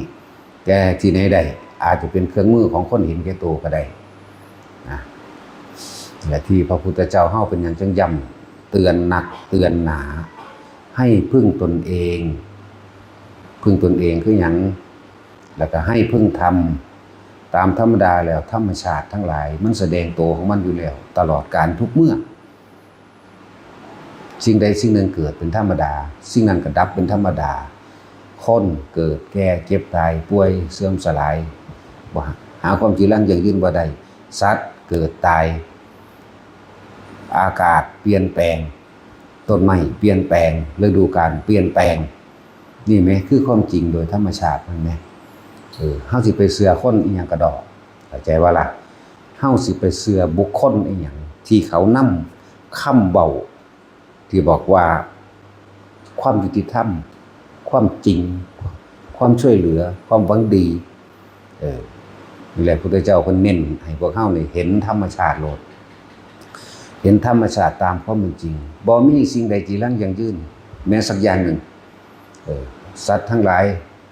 ทุกชีวิตสัตว์ทั้งหลายเกิดเท่าไหร่ตายเท่านั้นนี่ไงธรรมชาตินะนี่คือความจริงโดยธรรมชาตินะหรือเฮาเรียนรู้จากธรรมชาติพระพุทธเจ้าก็เอาออกมาจากธรรมชาติเด้บ่ได้เอามาจากบุคคลผู้ใดผู้หนึ่งเด้เอามาจากความจริงโดยธรรมชาติจึงบอกว่าพึ่งธรรมก็คือเห็นสิ่งทั้งหลายทั้งปวงอันตาอันหูอันจมูกอันลิ้นอันกายรูปรสกลิ่นเสียงสัมผัสทั้งหลายเป็นของไม่จีรังยั่งยืนไม่เที่ยงแท้สุดท้ายแล้วก็เสื่อมและสลายตายดับแตกทุกอย่างนี่ไหมความจริงโดยธรรมชาตินั่นไหมเพิ่นจึงว่าบ่ให้เชื่อไผเพิ่งตนเดเห็นด้วยตนเองได้ยินด้วยตนเองรู้ด้วยตนเองนี่แหละกระทบสัมผัสด้วยตนเองจึงเรียกว่าพึ่งตนพิจารณาใคร่ครวญโดยตนเองวิเคราะห์วิจัยวิจารณ์โดยตนเองเด้จึงเรียกว่าพึ่งตนบ่แม่นว่าไผเว้าหยังมากก็สิเชื่อโลดนั่นเห็นบ่ล่ะอย่าเชื่อเพราะได้ยินได้ฟังสืบต่อกันมานั่นแหละคนจึงตกอยู่ใต้อำนาจของคำว่าคุณธรรมความดีความถูกต้องความหวังดีแต่ที่ไหนได้โดยบุคคลแล้วเคลือบแฝงไปด้วยความอยากใหญ่อยากมีอำนาจอยากให้ผู้อื่นกระทำตามความอยากของตนแต่ใส่คำว่าคุณธรรมความดีหวังดีดอกอันนี้แหละระวังดีๆประเภทหวังดีดอกแหละจังว่าให้ทุกคนมีสติมีปัญญาคือกันนั่นแหละเป็นยังคือบ่พิจารณาด้วยตนเอง นี่เรียกว่าพึ่งตนเฮาก็เห็นด้วยตาของเฮาก็ได้ยินด้วยหูของเฮาพิจารณาวิจัยวิเคราะห์ด้วยตัวเองสรุปด้วยตัวเองแม้บ่แม่นเอาผู้อื่นสรุปมาให้แต่ของต้องรู้ด้วยตนเองแหละเห็นความจริงนี่เดินทางให้เฮาเห็นอยู่ตลอดตะเว้นขึ้นแล้วก็ตะเว้นตกเนาะกลางวันแล้วก็กลางคืนแล้วก็กลางวันมันยีรั่งอย่างยืนบ่ล่ะเนี่ยซ้ำนิดนึง นั่นแหละหลายคนจึงตกอยู่ใต้อำนาจของบุคคลที่เคลือบแฝงที่เอาคำว่าคุณธรรมความดีความยุติธรรมความจริงความหวังดีมาเป็นข้ออ้างในการสร้างอำนาจแห่งตนเด้ออยากให้ผู้นั้นผู้นี้มาย่อมเคารพนับถือตนเองแต่อ้างคำนี้แหละหวังดีมีความหวังดีมีความยุติธรรมหรือว่าใส่คำว่าความจริงแบบนั้นแบบนี้เด้ที่จริงทุกๆคนนั่นน่ะมันเห็นความจริงได้แต่ว่าคือบ่น้อมเข้ามาในตัวเองความจริงนี่ไหมตะเว้นขึ้นแล้วก็ตะเว้นตกกลางคืนแล้วก็กลางวันสิ่งใดสิ่งหนึ่งเกิดเป็นธรรมดาสิ่งหนึ่งก็ดับเป็นธรรมดาความเกิดความแก่ความตายมีเสมอกันส่วนความปลอมน่ะคือความไปหวังพึ่งสิ่งอื่นนอกจากตนอันนี้คือความบ่จริงละบาดมีผีสางนางไม้เทวดาดลบันดาลให้ความสุขดึกเกิดได้ความทุกข์เกิดได้ความปวดความป่วยเกิดได้เป็นไปว่าได้ผีสางนางไม้เทวดาอินพรหมพระเจ้าอิหยังสิดลบันดาลให้ผู้นั้นตายมื้อนั้นตายมื้อนี้ให้เจ็บให้ปวดให้ป่วยให้ทุกข์ให้ยากเป็นไปว่าได้เห็นไหมนั่นแหละภายใต้คำเว้าคำว่าความยุติธรรมหรือความเป็นธรรมความจริงหรือความหวังดีที่เขานำสิ่งต่างๆเหล่านี้เขามาเคลือบแฝงเพื่อแสวงหาผลประโยชน์แห่งตนเนี่ยสรุปลงคือเห็นแก่ตัวเห็นบ่ล่ะเอาความเห็นแก่ตัวนั่นแหละแต่ว่าเอาคำนี้แหละคำว่าคุณธรรมความดีมาหลอกแล้วก็ยกอ้างเหตุผลต่างๆนานาเพื่อหว่านล้อมให้คนอื่นเชื่อตัวเองเมื่อเขาเชื่อแล้วก็จะนำให้พวกเขาทั้งหลายเหล่านั้นกระทำตามใจตนเองที่อยากจะทำความอยากใหญ่ความอยากมีอำนาจเป็นทั้งสั้นนั่นแหละอำนาจยังก็สร้างก็สู่ธรรมชาติดอกแต่ที่เพิ่นเห็นว่ายศถาบรรดาศักดิ์เกิดได้ก็เสื่อมได้นะลาภยศสรรเสริญเกิดได้ก็เสื่อมได้เป็นของบ่จีรังยังยืนเพิ่นจังบ่ให้หลงไปสิ่งเหล่านี้พวกเฮามีสติพวกเฮามีปัญญาพิจารณาด้วยตนเองได้เด้อด้วยตนเองคือพึ่งตนพึ่งทำคือเห็นตามความเป็นจริงของธรรมชาติสิ่งทั้งหลายทั้งปวงเกิดเท่าไหร่ตายเท่านั้นดับเท่านั้นเห็นไหมนี่ไหมตนมันจริงไหมแล้วก็อัตหิอัตโนนาโถเห็นไหมตนแลเป็นที่พึ่งของตนอยากได้หยังเฮาเฮ็ดเอาเองเด้บ่มีผู้ใดมาเสกหยังให้เฮาเด้นั่นแล้วจังซี่แล้วนั่นแหละหลายๆอย่างที่พระพุทธเจ้าเพิ่นพยายามนำความจริงออกมาเว้าเลยเพิ่นบ่ได้ว่าคุณธรรมความดีที่เราจะให้พวกเธอเพิ่นบ่ได้ว่าจังซี่เลยเพิ่นอยากให้เฮาเห็นความจริงจึงว่าธรรมะเพิ่นจึงเคารพธรรมมากๆนี่เป็นหยังคือมีการแบบว่าเคารพธรรมเคารพความจริงนั่นแหละบ่ฝืนธรรมบ่ฝืนความจริงเกิดแก่ก็รู้ว่าเกิดแก่บ่ได้ไปบังคับบ่ได้ไปหาแนวมาลั่งไว้บ่ได้ไปหายามากินยอมรับว่ามันแก่มันเฒ่ามันยอมรับว่ามันป่วยก็หาแนวมาปัวรักษามันไว้ซื่อว่าซั่นสิมีว่าเครื่องอาศัยบ่ปัจจัย4เครื่องอาศัยของสัตว์โลกอาหารยารักษาโรคเครื่องนุ่งห่มที่อยู่อาศัยมีมั้ยยังอัตภาพที่เป็นไป3ตายนี่มั้ยยังอัตภาพมันเป็นไปนี่นึงเด้บ่แม่นว่ามาสร้างอาณาจักรบ่สร้างความยิ่งใหญ่ความอยากใหญ่ความเห็นแก่ตัวนั่นแหละสัตว์โลกจึงตกอยู่ใต้อำนาจตัวนี้แหละส่วนมากความอยากใหญ่ความเห็นแก่ตัวแต่ว่าบ่เห็นความจริงโดยธรรมชาติบ่มีเทพเจ้าองค์ใดสิมาดลบันดาลอิหยังให้ผู้ใดได้และคำว่าเทพเจ้าเทพเจ้าคนที่แต่งขึ้นกันเลยคนแต่งขึ้นมันก็แค่ว่าพวกอัตภาพที่2เทวะแปลว่า2เรื่องว่าเทวดาพวกตายจากมนุษย์ได้แล้วแต่ทำดีก็ไปเป็นเทวดาอัตภาพที่2ก็คือเรื่องเทวดาอินพรหมอัตภาพที่2สิ้นชีวิตจากความเป็นมนุษย์ความดีตัวนั้นนึกถึงตัวนั้นไปเป็นแบบนั้นซื่อนึงเด้ เขาบ่ได้ไปดลบันดาลยังไงไผใดเด้เขาเฮ็ดเอาเองนั่นเห็นบ่ล่ะพวกเฮาก็เฮ็ดเอาเองคือกัน นั่นแหละจังว่าเฮาพยายามที่สิสื่อสารความเข้าใจให้ทุกท่านเข้าใจธรรมชาติการพบคือการเริ่มจากการเกิดก็คือการเริ่มตายคนเฮาบ่จากกันเป็นก็ต้องจากกันตายก็ต้องยอมรับกับมันนะอย่าไปยึดคือบ่อยากจากบ่อยากไปบ่อยากจากเป็นบ่อยากจากตายนี่นะก็เห็นไปโดยธรรมชาติโดยเหตุโดยปัจจัยการเวลาความสำคัญความจำเป็นการหาเลี้ยงชีพคนเฮาจากกันเป็นไปทำการทำงานต่างประเทศหรือต่างจังหวัดจังซี่นี่ก็เห็นตัวนี้นั่นแหละแต่ตัวที่ให้เห็นจริงๆคือทุกข์นั่นทุกข์อันเกิดจากความมีทุกข์อันเกิดจากความที่ยังไม่มีเนี่ยเป็นจังซั่นทุกข์จากความมีทรัพย์สมบัติแล้วก็หวงนั่นหวงนี่บ่อยากปันขี้ไปนี่เนาะทุกข์จากความบ่มีคือต้องไปหา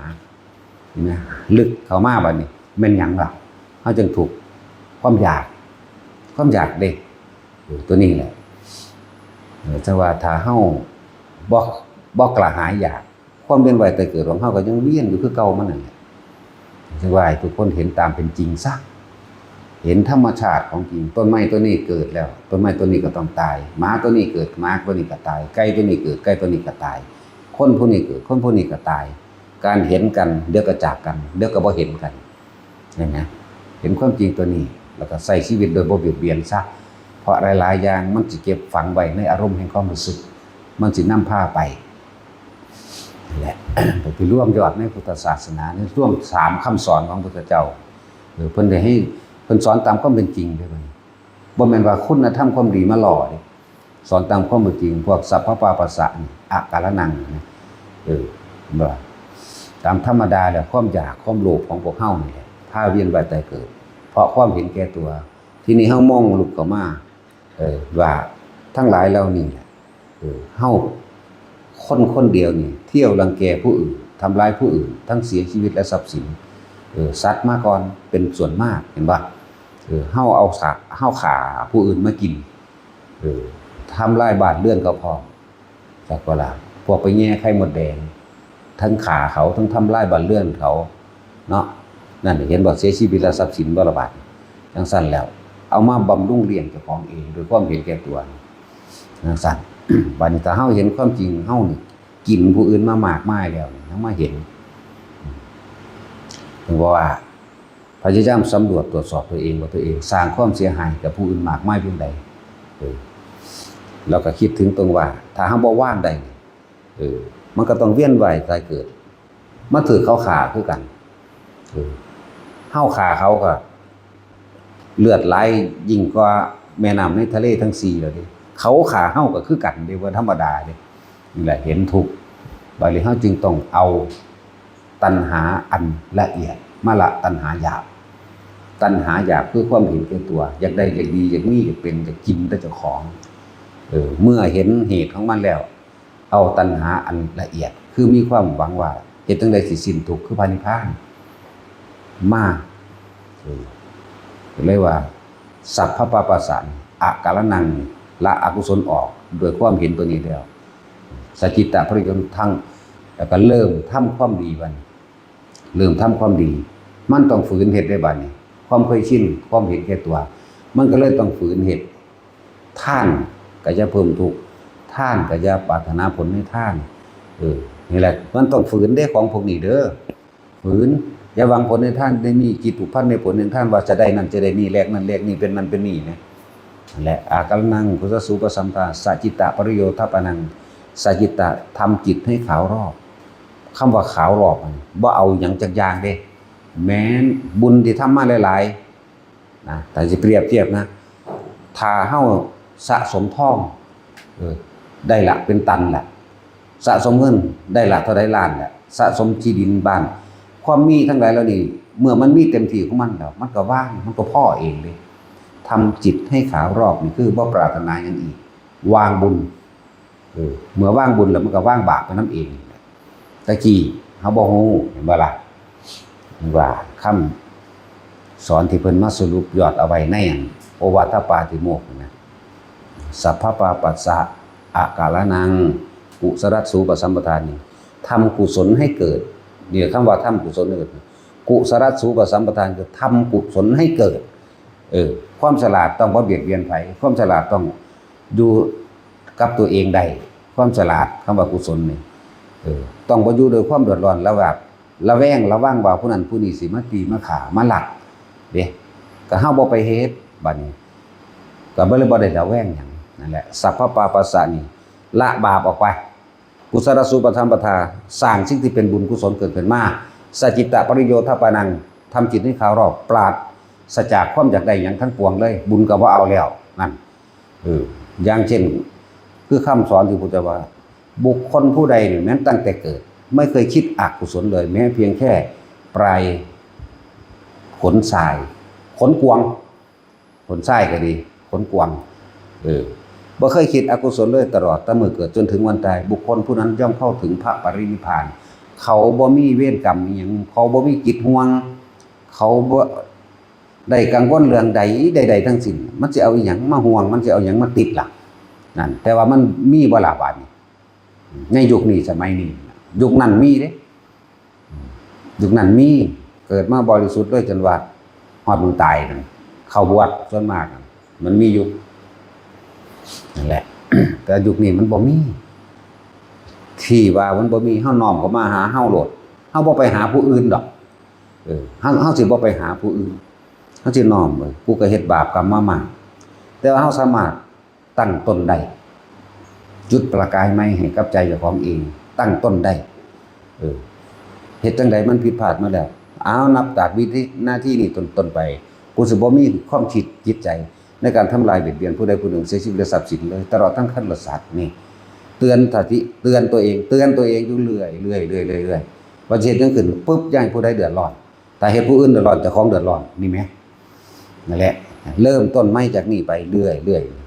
แล้วมันสิไปใสก็ขึ้นเสื้อศีลบริสุทธิ์ตัวข้อห้ามข้อให้ถึงความบริสุทธิ์เด่นคำว่าศีล5ศีล8ศีล10ศีล200 300มันเป็นวิธีทำซื่อได้นั่นโตใจเลยคือโตจริงมันก็เลยถ้าบ่มีจิตใจแบบนี้แล้วมันสิไปลักไปปล้นไปกี้ไปฆ่าไผบ่มีความอิจฉาริษยาแบบนี้ล่ะมันโลภมันตัวมันจึงมีอิจฉาริษยามันบ่พอใจผู้นั้นผู้นี้ได้ดีกว่ากูซื่อๆตัวมันจึงเป็นนะถ้าจิตใจของเฮามันน้อมมันจังสิตลอดมันสิไปไสวะนี่คือทำกุศลให้เกิดกุศลสูปสัมปทายังกุศลให้เกิดขึ้นถึงที่สุดแล้วมันปลอดมันโปร่งมันบ่มีความกังวลใจเกิดความสบายใจบัดนี้ก็เป็นสัจจิตะปริโยทปนังก็จิตขาวหลอกบ่มีอีหยังเข้าไปเปื้อนปนอยู่ในหันมันก็เป็นนิพพานของมันเองนั่นแหละ3คำที่เพิ่นร่วมเอาไว้นี่นะให้พวกเฮานึกถึงอยู่เรื่องเอาตัวสัพพปาปัสสะอย่าคิดถึงเรื่องที่มันเฮ็ดให้เจ้าของเองเล่าร้อนกังวลเป็นบาปใช่บ่ล่ะกุศลสูปสัมปทายังกุศลให้เกิดท่องหนังสือธรรมะมั่งเดินจงกรมนั่งภาวนามั่งดูลมมั่งคิดเรื่องใดก็คิดแต่เรื่องดีๆที่ซอยเหลือผู้อื่นโดยบ่ได้หวังสิ่งใดตอบแทนในคำขอบคุณมั่งเนี่ยเมื่อมันเต็มที่ของมันแล้วมันเต็มเหยียดของมันแล้วจิตมันก็ขาวหลอกออกไปเองนั่น3คำเห็นบ่ล่ะ ทั้งว่าให้ทุกคนน้อมนำเข้ามาเห็นความจริงในตัวเองเด้อที่พระพุทธเจ้าบอกอย่าเชื่อเพราะได้ยินได้ฟังสืบต่อกันมาก็นี่แหละเพิ่นเว้าธรรมะเด้เพิ่นบ่ได้เว้าเรื่องอื่นๆเป็นหยังเพิ่นคือเคารพธรรมะแต่เพิ่นอยากให้พวกเฮาเข้าถึงความจริงทุกสิ่งทั้งหลายทั้งปวงทุกสิ่งทั้งหลายทั้งปวงนี่ล้วนแล้วแต่เกิดดับบ่มีสิ่งใดจีรังยั่งยืนสุขกับทุกข์2สิ่งนี้เฮาสร้างขึ้นมาเองมันบ่แม่นธรรมดาเด้2สิ่งนี้เฮาสร้างขึ้นมาเองรักและเกลียดเฮาก็สร้างขึ้นมาเองบ่มีผู้ใดสร้างให้เกิดและตายเฮาก็สร้างมันขึ้นมาเกิดเองตายเองอีกธรรมดาบ่นั่นแหละให้เห็นเข้ามาเด้อจะไปงมง่ายกับสิ่งศักดิ์สิทธิ์นั้นๆนี่อันเป็นเหตุให้เจ้าของเนิ่นช้าแต่กี้เฮาบ่รู้บ่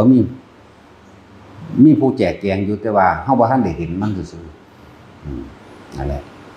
มีอยู่ดอกผู้เว้าแบบนี้มีมาเรื่อยๆจนเท่าเดี๋ยวนี้แหละ เออเพราะว่าความไม่รู้ของเฮายังเป็นหลงว่าสิ่งนั้นสิ่งนี้โดนบันดาลนั่นนี่ให้อยู่ผู้ใดเว้าหยังก็บ่ฟังเข้าใจว่าสิ่งศักดิ์สิทธิ์เสกนั้นเสกนี้ให้อยู่จังซี่แหมยังไปยังสั่นไปแสวงหาพอความเห็นแก่ตัวทั้งนั้นเลยเด็กได้แนวกันปืนกันระเบิดอยากได้เมตตามหานิยมด้วยความเห็นแก่ตัวทั้งเบิดแล้วก็เข้าใจว่าผู้อื่นเฮ็ดให้นั่นแหละเลยเป็นที่ตกล่อใต้อำนาจของความอยากของตัวของเองแล้วก็เป็นเครื่องทำมาหากินที่คนบางคนบางกลุ่มใส่คำว่าคุณธรรมความดีความหวังดีเด้นั่นแหละเป็นเครื่องมืออยากว่าล่ะบอกว่าคุณธรรมความดีทั้งหลายความดีธรรมทั้งหลายความจริงทั้งหลายเฮ็ดให้ลัทธิต่างๆศาสนาต่างๆเกิดขึ้นอย่าลืมว่าคำว่าพุทธศาสนาบ่แม่นศาสนาแห่งตัวตนแต่ว่าอันอื่นมันเป็นตัวตนพุทธะแปลว่ารู้ตามความเป็นจริงอยู่แล้วเห็นไหมก็เลยให้รู้ยังให้รู้ธรรมความจริงของโลกนะคำว่าธรรมะแปลว่าความจริงของทุกชีวิตสรรพสัตว์ทั้งหลายทั้งปวงเกิดเท่าไหร่ตายเท่านั้นเห็นไหมบ่มีสิ่งใดที่ตนกระทำสิ่งใดไปก็ต้องได้รับผลของตนสิ่งนั้นบ่มีสิ่งใดสิ่งมันดลบันดาลให้มันก็เลยให้เคารพธรรมพวกเฮาเห็นความจริงด้วยตัวเองเมื่อมันเห็นแล้วมันก็สิไปยากหยังแหละแต่กี้เฮาเร็วมาก่อนถูกต้องแล้วเฮานี่สัตว์ทุกตัวอยู่แล้วเนี่ยสังสมแต่อกุศลมาอยู่แล้วบัดนี้เฮาลองละอกุศลนั้นออกคิดตั้งแต่เรื่องที่เป็นกุศลกุศลสุปสัมปทาเมื่อกุศลมันถึงพร้อมมันยังประโยชน์ถึงพร้อมแล้วมันบ่อยากได้หยังมันก็เบิดความปรารถนามันก็สัจจิตปริโยทัปปนังเองก็นั่นแหละบ่ปรารถนาหยังอีกเป็นนิพพานนั่นแหละมันบ่ได้ยากก็ละ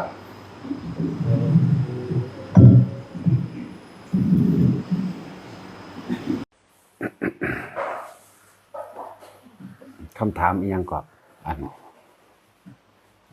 แท็กซี่อสุระสำหรับผู้ที่ถามว่าเห็นไฟออกจากหัวออกจากหน้าผากเป็นแสงบ่เป็นแสงแบบนั้นแบบนี้แล้วคนบ่รู้กันไปบอกกันสิเป็นอสุรกายสิเป็นนั่นเป็นนี่ต้องไปแก้ต้องไปให้ต้องทำวิธีแก้แบบนั้นแบบนี้บ่แม่นเด้อบ่แม่นจะไปฟังถ้าว่าจังซั่นล่ะมันเป็นอาการอันเกิดจากปิติอันหนึ่งที่เรียกอีกอย่างหนึ่งว่า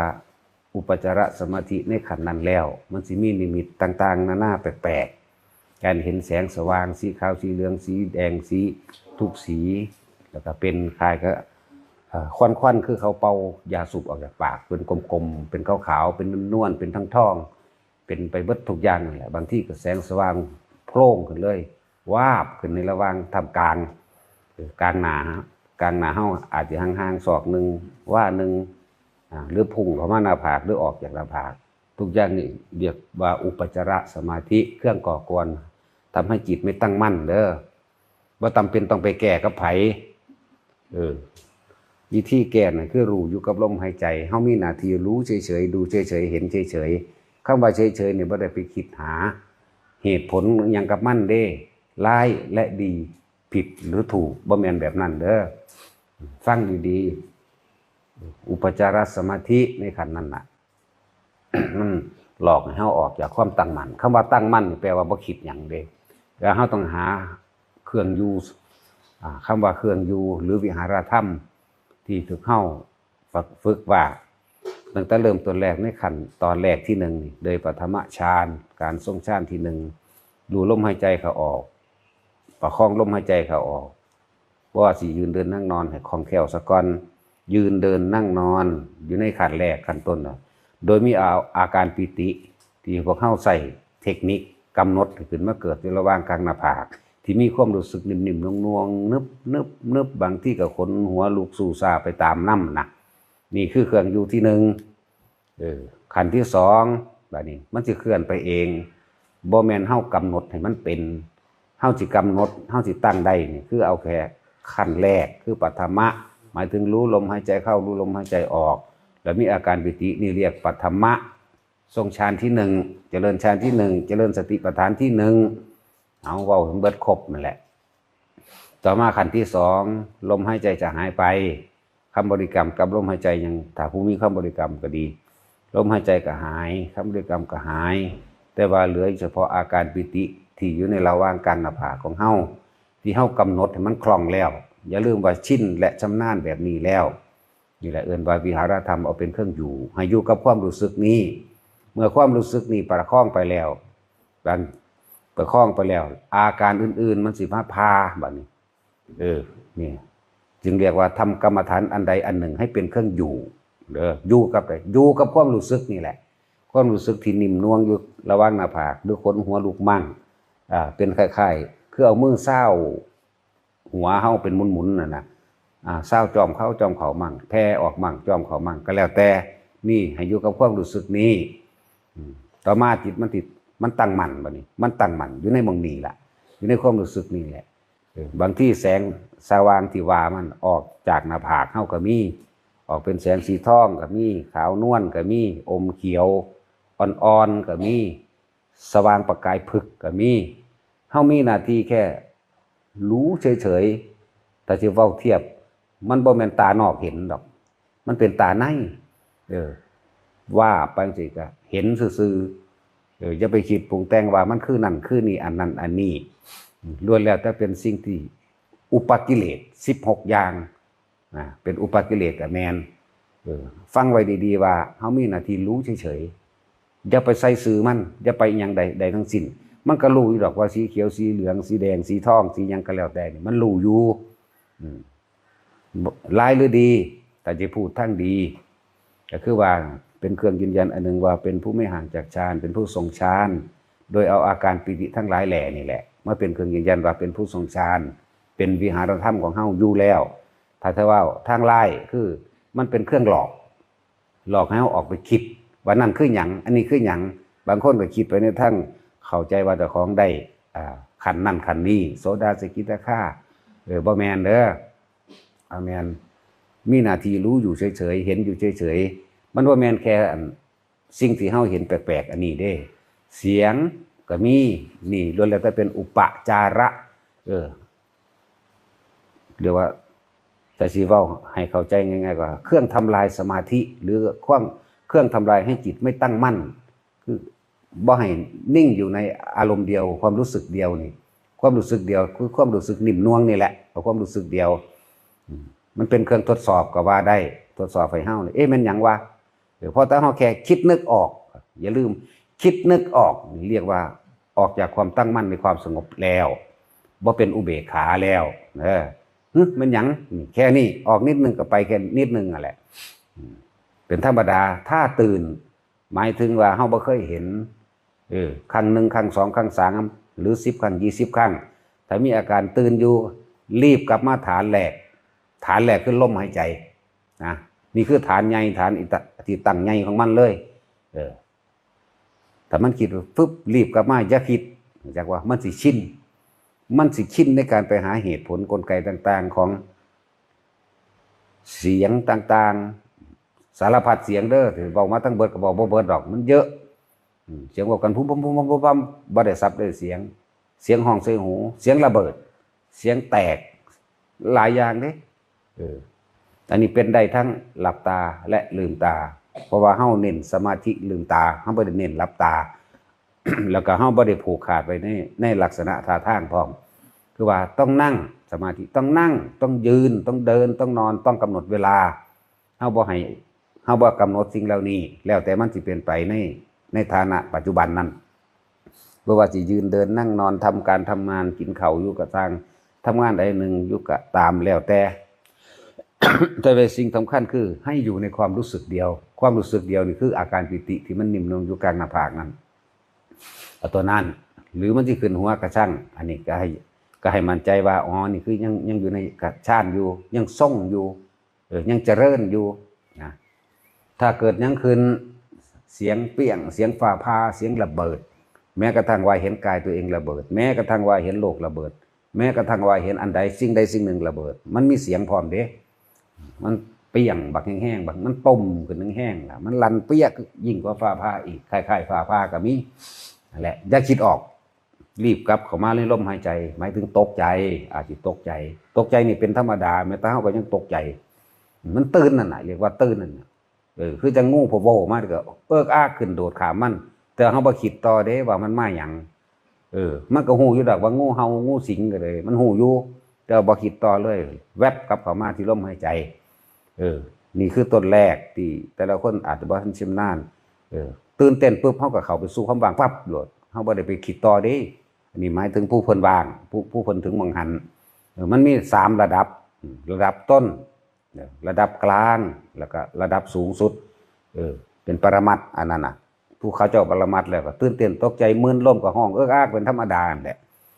มันมึนลมโอ้ยปัวลงก็โอ้ยหามึงเอ้ยสำนึกก็แล้วเลยบ่ได้ก่อพบบ่มีอารมณ์ความรู้สึกหรือความพอใจหรือบ่พอใจผู้เพิ่นเป็นท่านผู้เพิ่นท่านผู้ระวังอุปปานี่ท่านมั่งบ่ท่านมั่งอันนี้ระดับกลางจังว่าเกิดยังขึ้นก็สร้างรีบเข้าสู่ลมหายใจก่อนระดับต้นแรกคืออยู่ในฐานที่ตั้งซะก่อนฐานที่มั่นฐานให้มันมั่นคงซะก่อนถ้าเฮาว่าสร้างฐานตัวนี้มั่นคงมันไปขั้น2ขั้น3บ่ได้แล้วเริ่มในการฝึกหัดลมหายใจปีตินี่ชั้นที่1ลมหายใจบ่มีเฉพาะปีติเกิดขึ้นได้เลยทั้งหลับตาและลืมตามันเป็นหยังมันเกิดขึ้นได้เลยเพราะว่ามันบ่คิดเด้เฮามันสิมีช่วงขณะหนึ่งสู่ว่าชั้นที่2ในช่วงขณะหนึ่งเนี่ยเฮาอยู่ซื่อๆนิ่งๆแค่มันบ่คิดวับเข้ามาอาการปีติเกิดปึ๊บขึ้นมาทันทีเลยที่ว่าขนลุกมันสิยาวไปก็เลยว่าให้ทุกคนมาฝึกหัดเอากำหนดอยู่กับตัวเองเอาจุดกลางระหว่างหน้าผากสิว่าอุณาโลมนี่แหละมาฝึกให้อยู่หม่องเดียวซะอย่างอื่นมันหลายเกินมันเป็น10ยิ่งกว่านั้นเกิน10อยู่หรอกแต่ว่าแสงสีเสียงกลิ่นก็คือกันเด้กลิ่นก็เป็นนิมิตกลิ่นอันนึงนี่ก็เป็นอุปจารสมาธิอันนึงกลิ่นหอมมั่งเหม็นมั่งแล้วแต่มันสิได้กินหยังก็แล้วแต่เฮาสิรู้สึกว่ากลิ่นนั่นกลิ่นนี่เฮารู้อยู่แต่ว่าเฮาบ่ปรุงแต่งต่อหั่นนะนี่เลยเอิ้นว่าคิดเนี่ยคิดอยู่แต่ว่าไหลไปตามความคิดกินนั่นกินนี่นะหูจักโพดนาแต่ว่าเฮากินดอกไม้โอ้หอมมาจากไสเนาะนี่คือคิดต่อแล้วจักว่าล่ะตัวได้กินดอกมะลิจังซี่มันก็ตึบเข้ามาก็รู้ว่าดอกมะลิจบละบ่คิดต่ออยู่ไสเนาะอยู่หั่นอยู่นี่บ่เนาะนี่บ่ได้คิดต่อแบบนี้ความคิดเกิดขึ้นได้อยู่แต่ว่าเฮาเป็นผู้ท่านมันเฮาเป็นผู้เห็นมันถ้าเห็นมันแล้วมันก็หยุดก็รู้กินดอกจำปาจังซี่กินหยังที่ดอกหอมเด็กหมู่นี่ล่ะแล้วแต่สารพัดพูดรวมๆอันนี้แต่เฮาบ่คิดต่อว่ามันมาจากไสนี่บ่ต้องไปหามันอันตัวนั้นถือไว้เด้ออันพวกว่าเห็นแสงสว่างวับๆวิบๆสิเป็นอสุระสุเลหยังมันบ่แม่นเด้อรีบกลับเข้ามาสู่ลมหายใจเจ้าของถ้าแก้บ่ทันเป็นนั่นน่ะจริงๆมันบ่ได้แก้หยังเด้มีหน้าที่รู้เฉยๆดูเฉยๆเห็นเฉยๆได้กลิ่นเฉยๆได้ยินเฉยๆกระทบสัมผัสเพียงกายเฉยๆเนี่ยตัวจริงมันสิเอาตัวเฉยๆตัวรู้อยู่เฉยๆคำว่ารู้สมมุติว่าเฮาจับจุดนั้นลมได้แล้วเฮามีเครื่องอยู่เป็นปกติของเฮาแล้วบางทีมันขนหัวลุกตัววื้อวาบขึ้นมานี่ตัวทั้งขนคิ้งลูกตัวทั้งขนหัวพร้อมบางทีมันคือหญ้าค่านี่เด้แข็งก็ดึงขึ้นเต็มหัวเฮาเลยหญ้าชาไปเบิดก็ให้รู้สึกเฉยๆบ่ต้องไปคิดปรุงแต่งต่อว่าเกิดขึ้นจากหยังนี่แหละจึงบอกว่าให้มันอยู่บ่ต้องไปหาเหตุผลกับมันให้รู้อยู่เฉยๆเดี๋ยวมันก็เปลี่ยนไปใหม่เรื่อยนั่นมันเป็นบ่เที่ยงเด้นั่นน่ะเดี๋ยวก็บัดนี้บางทีเดี๋ยวก็เย็นคือคนเอาบ่แม่นคนเย็นคือเอาน้ำแข็งนี่แหละรู้ไปตามหลังก็มีขึ้นมาก็งอนก็มีเนี่ยรู้เฉยๆคือกันอย่าไปคิดหาเหตุผลมันนี่แหละวิธีแก้โดยบ่ต้องแก้โดยรู้หน้าตึงๆบัดนี้หน้าตึงมีคือให้ไตนี่แหละคือหมดไตน้ำดังน้ำขอบปากขอบดังน้ำหน้าน้ำตาขึ้นหัวคือสิเข้าห่วงบ่แม่นนี่ก็ให้รู้อยู่เฉยๆเป็นได้ทั้งหลับตาและลืมตาเด้อเป็นได้ทุกสถานการณ์ก็แล้วกันยืนเดินนอนนั่งท่าใดก็ได้มือตาก็ได้หลับตาก็ได้แต่เฮานิยมเฮาบ่อยากให้หลับตามันมากอันนั้นมันเกินบางทีความคิดของเจ้าของหลอก ตั้งขึ้นมาอีกแบบเป็นรูปเป็นภาพเป็นเสียงเป็นนั่นเป็นนี่ขึ้นมาเอาเองก็มีเพราะมันเคยคิดไว้นั่นแหละว่าวิธีแก้คือว่าต้องไปแก้รู้เฉยๆเห็นเฉยๆแต่มันเห็นยังก็สั่งเป็นเทวดาลอยมาเป็นพระพุทธเจ้าหุ่นก็สร้างมาเทศน์ให้ฟังก็สร้างให้รู้อยู่เฉยๆให้เห็นอยู่เฉยๆเป็นผีเป็นเปรตเป็นแนวเป็นตาย่านหรือแนวเป็นตาหักก็สร้างรู้อยู่เฉยๆคือเก่าเอาตัวใดมาเป็นตัวยูก็เอาอาการปิตินั่นแหละเอาตัวที่เขากำหนดไว้มันเกิดขึ้นในระภาคนี่เองนั่นแหละให้เฮามีเครื่องอยู่เลิศว่าเป็นผู้มีจิตหนึ่งที่เพ่งอยู่จิตหนึ่งที่เพ่งอยู่เป็นสำนวนโวหารเข้าใจว่าเป็นสำนวนโวหารเป็นภาษาเว้าภาษาพูดภาษาเขียนให้เข้าใจซื่อความจริงคืออยู่กับความรู้สึกนั่นแหละผู้เป็นแล้วสิเข้าใจหน้าผู้เป็นแล้วสิหูจักได้อยู่กับความรู้สึกนั่นแหละเนี่ยเฮาเว้านี่เข้าใจปั๊บโลดผู้เขาเป็นทุกๆคนเขารู้กันแล้วกันว่าอยู่กับอันนี้บ่ว่าสิเกิดหยังขึ้นบัดนี้เขาสิบ่คิดตามเขาสิอยู่กับความรู้สึกนี่มันฮู้กันแล้วกันกินเหม็นกินหอมรู้แต่ว่าเฮาอยู่ในความรู้สึกนี่บ่คิดมันเห็นแสงสว่างแสงแบบใดก็แล้วแต่บูบวาบแล้วแต่แต่ว่ามันบ่คิดมันเห็นมันรู้ว่าเป็นหยังนะแม่นหยังสิระเบิดขึ้นก็สร้างแม่นโลกหรือจักรวาลระเบิดก็สร้างตื่นเต้นตกใจเป็นธรรมดาแต่ว่าเขาสิระงับเลยทั้งว่าทุกคนให้ฝึกถ้าคือเฮาสร้างบ้านเฮาสิเทขั้นรองรับน้ำหนักอันข้างบนให้มันได้ก็เลยว่าทำให้มันคล่องทำให้มันชินซะก่อนอยู่ในปัฐมฌานคือฌานขั้นแรกรู้ลมหายใจเขาออกแล้วก็เอาอาการปิติอยู่ระหว่างกลางหน้าผากนิ่มๆน่วงๆนึบๆนี่เป็นภาษาถ่ายทอดความรู้สึกได้บางคนก็ว่าเป็นหยู่ๆเป็นนักเป็นตุ๊บๆนี่เป็นภาษาความรู้สึกของคนที่ซื่อออกมาให้คนเข้าใจกันซื่อๆได้ผู้เขาไปเป็นแล้วจริงๆนั่นน่ะเดี๋ยวมันจะเข้าใจดอกยุ่บังหันแหละเนี่ยแต่ห้าว่ายุ่บังหันแหละอย่าคิดเด้อนี่เขาสิปั๊บเขาสิรู้โลดว่ามันคนเป็นกับคนบ่เป็นมันบ่คือกันนี่พวกว่าท่านได้เป็นบ่จักหยังมีแต่คาดคะเนดนเดาคิดเอาแบบนั้นบอกว่าแบบนี้บอกว่าบางที่ไปอ่านหนังสือมากก็มาสรุปเอาตามความเห็นแต่ของมันต้องเป็นจังสั้นมันต้องเป็นจังซี่แต่ว่ามันต้องนั่นแหละความรู้จำกับความรู้จริงมันจึงต่างกันแล้วเห็นมันคล่องซะก่อนในปัฐมฌานที่หนึ่งที่จริงนะมันบ่ได้ยากดอกที่คนมาฝึกอยู่นี่บ่เกิน5 นาทีประเภทบ่คิดมากนี่วับเข้า5 นาทีบ่เกิน2 นาทีเท่านั้นแหละ1 นาทีเนี่ยเป็นนุ่งๆแล้วเป็นแบบนี้แล้วหลับตาลงแย้มปากขึ้นสืบลงเข้าลึกๆดูวืบเข้าโอ้ขึ้นนี้แล้วเนี่ย2 นาทีเท่านั้นนั่นแหละให้ไปเฮ็ดอยู่เท่านั้นจนคล่องซะก่อนเด้อแล้วจังฟังเอานี่เฮาก็บอกเขาที่บอกทั้งเบิดรวดเดียวมันบอกได้โพดแต่ว่าคนมันสิไปเอารวดเดียวตรงยอดมันก็เลยบอกว่าถ้าฐานรากฐานพื้นฐานเจ้าบ่มั่นคงนะบ่หนักแน่นพอนะเจ้าสิรองรับข้างบนบ่ได้เพราะข้างบนสิมียิ่งกว่านี้อีกยิ่งกว่านี้อีกในแสงสีเสียงสว่างในนิมิตต่างๆนานาสารพัดที่มันสิเกิดนะเราต้องสร้างฐานตัวนี้มันมั่นคงซะก่อนเฮ็ดไปเถอะนี่แหละคือโดยหลักมันหลักคืออานาปานสตินั่นแหละเป็นผู้มีสติรู้อยู่หายใจเข้าหายใจออกนั่นแหละบางคนที่คิดมากเด้อคิดมากคิดจังใดจังซั่นจังซี่ให้รู้เล่นอยู่กับลมเด้อสำหรับคนคิดมากที่ว่ามันเป็นหยังคือบ่เป็นเฮ็ดแล้วก็บ่เป็นมันก็บ่เป็นตัวเจ้าของคิดเอาเด้อในคำสอนพระเจ้าเพิ่นบอกว่าเป็นผู้มีสติรู้อยู่หายใจเข้ายาวก็รู้ว่ายาวหายใจออกยาวก็รู้ว่ายาวนั่นเป็นสำนวนโวหารตัวเองนั่นน่ะหายใจเข้าลึกๆแล้วบัดนี้วืดเข้าไปปล่อยออกวืดเข้าไปเต็มปอดเราปล่อยออกนี่เราเอิ้นว่าหายใจเข้ายาวก็รู้ว่ายาวหายใจออกยาวก็รู้ว่ายาวคือเฮาสิประคองบ่ให้เฮาคิดมากก็เลยเอานี่ในความรู้สึกลมเข้ายาวๆแต่ว่าจะต้องไปตามลมหาบ่ต้องไปตามมันเด้อว่าลมถึงคอแล้วถึงนี่แล้วถึงลิ้นปี่แล้วถึงท้องแล้วพองแล้วบ่ต้องนี่รู้อยู่เฉพาะปลายจมูกนี่ในโพรงจมูกนี่แม่รู้อยู่แค่นี้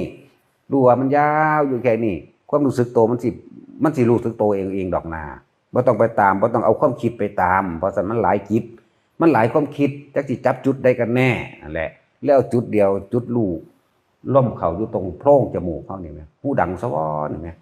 วืดเข้าปล่อยออก บ่แม่นเฮ็ดเทื่อหนึง2เทื่อเด้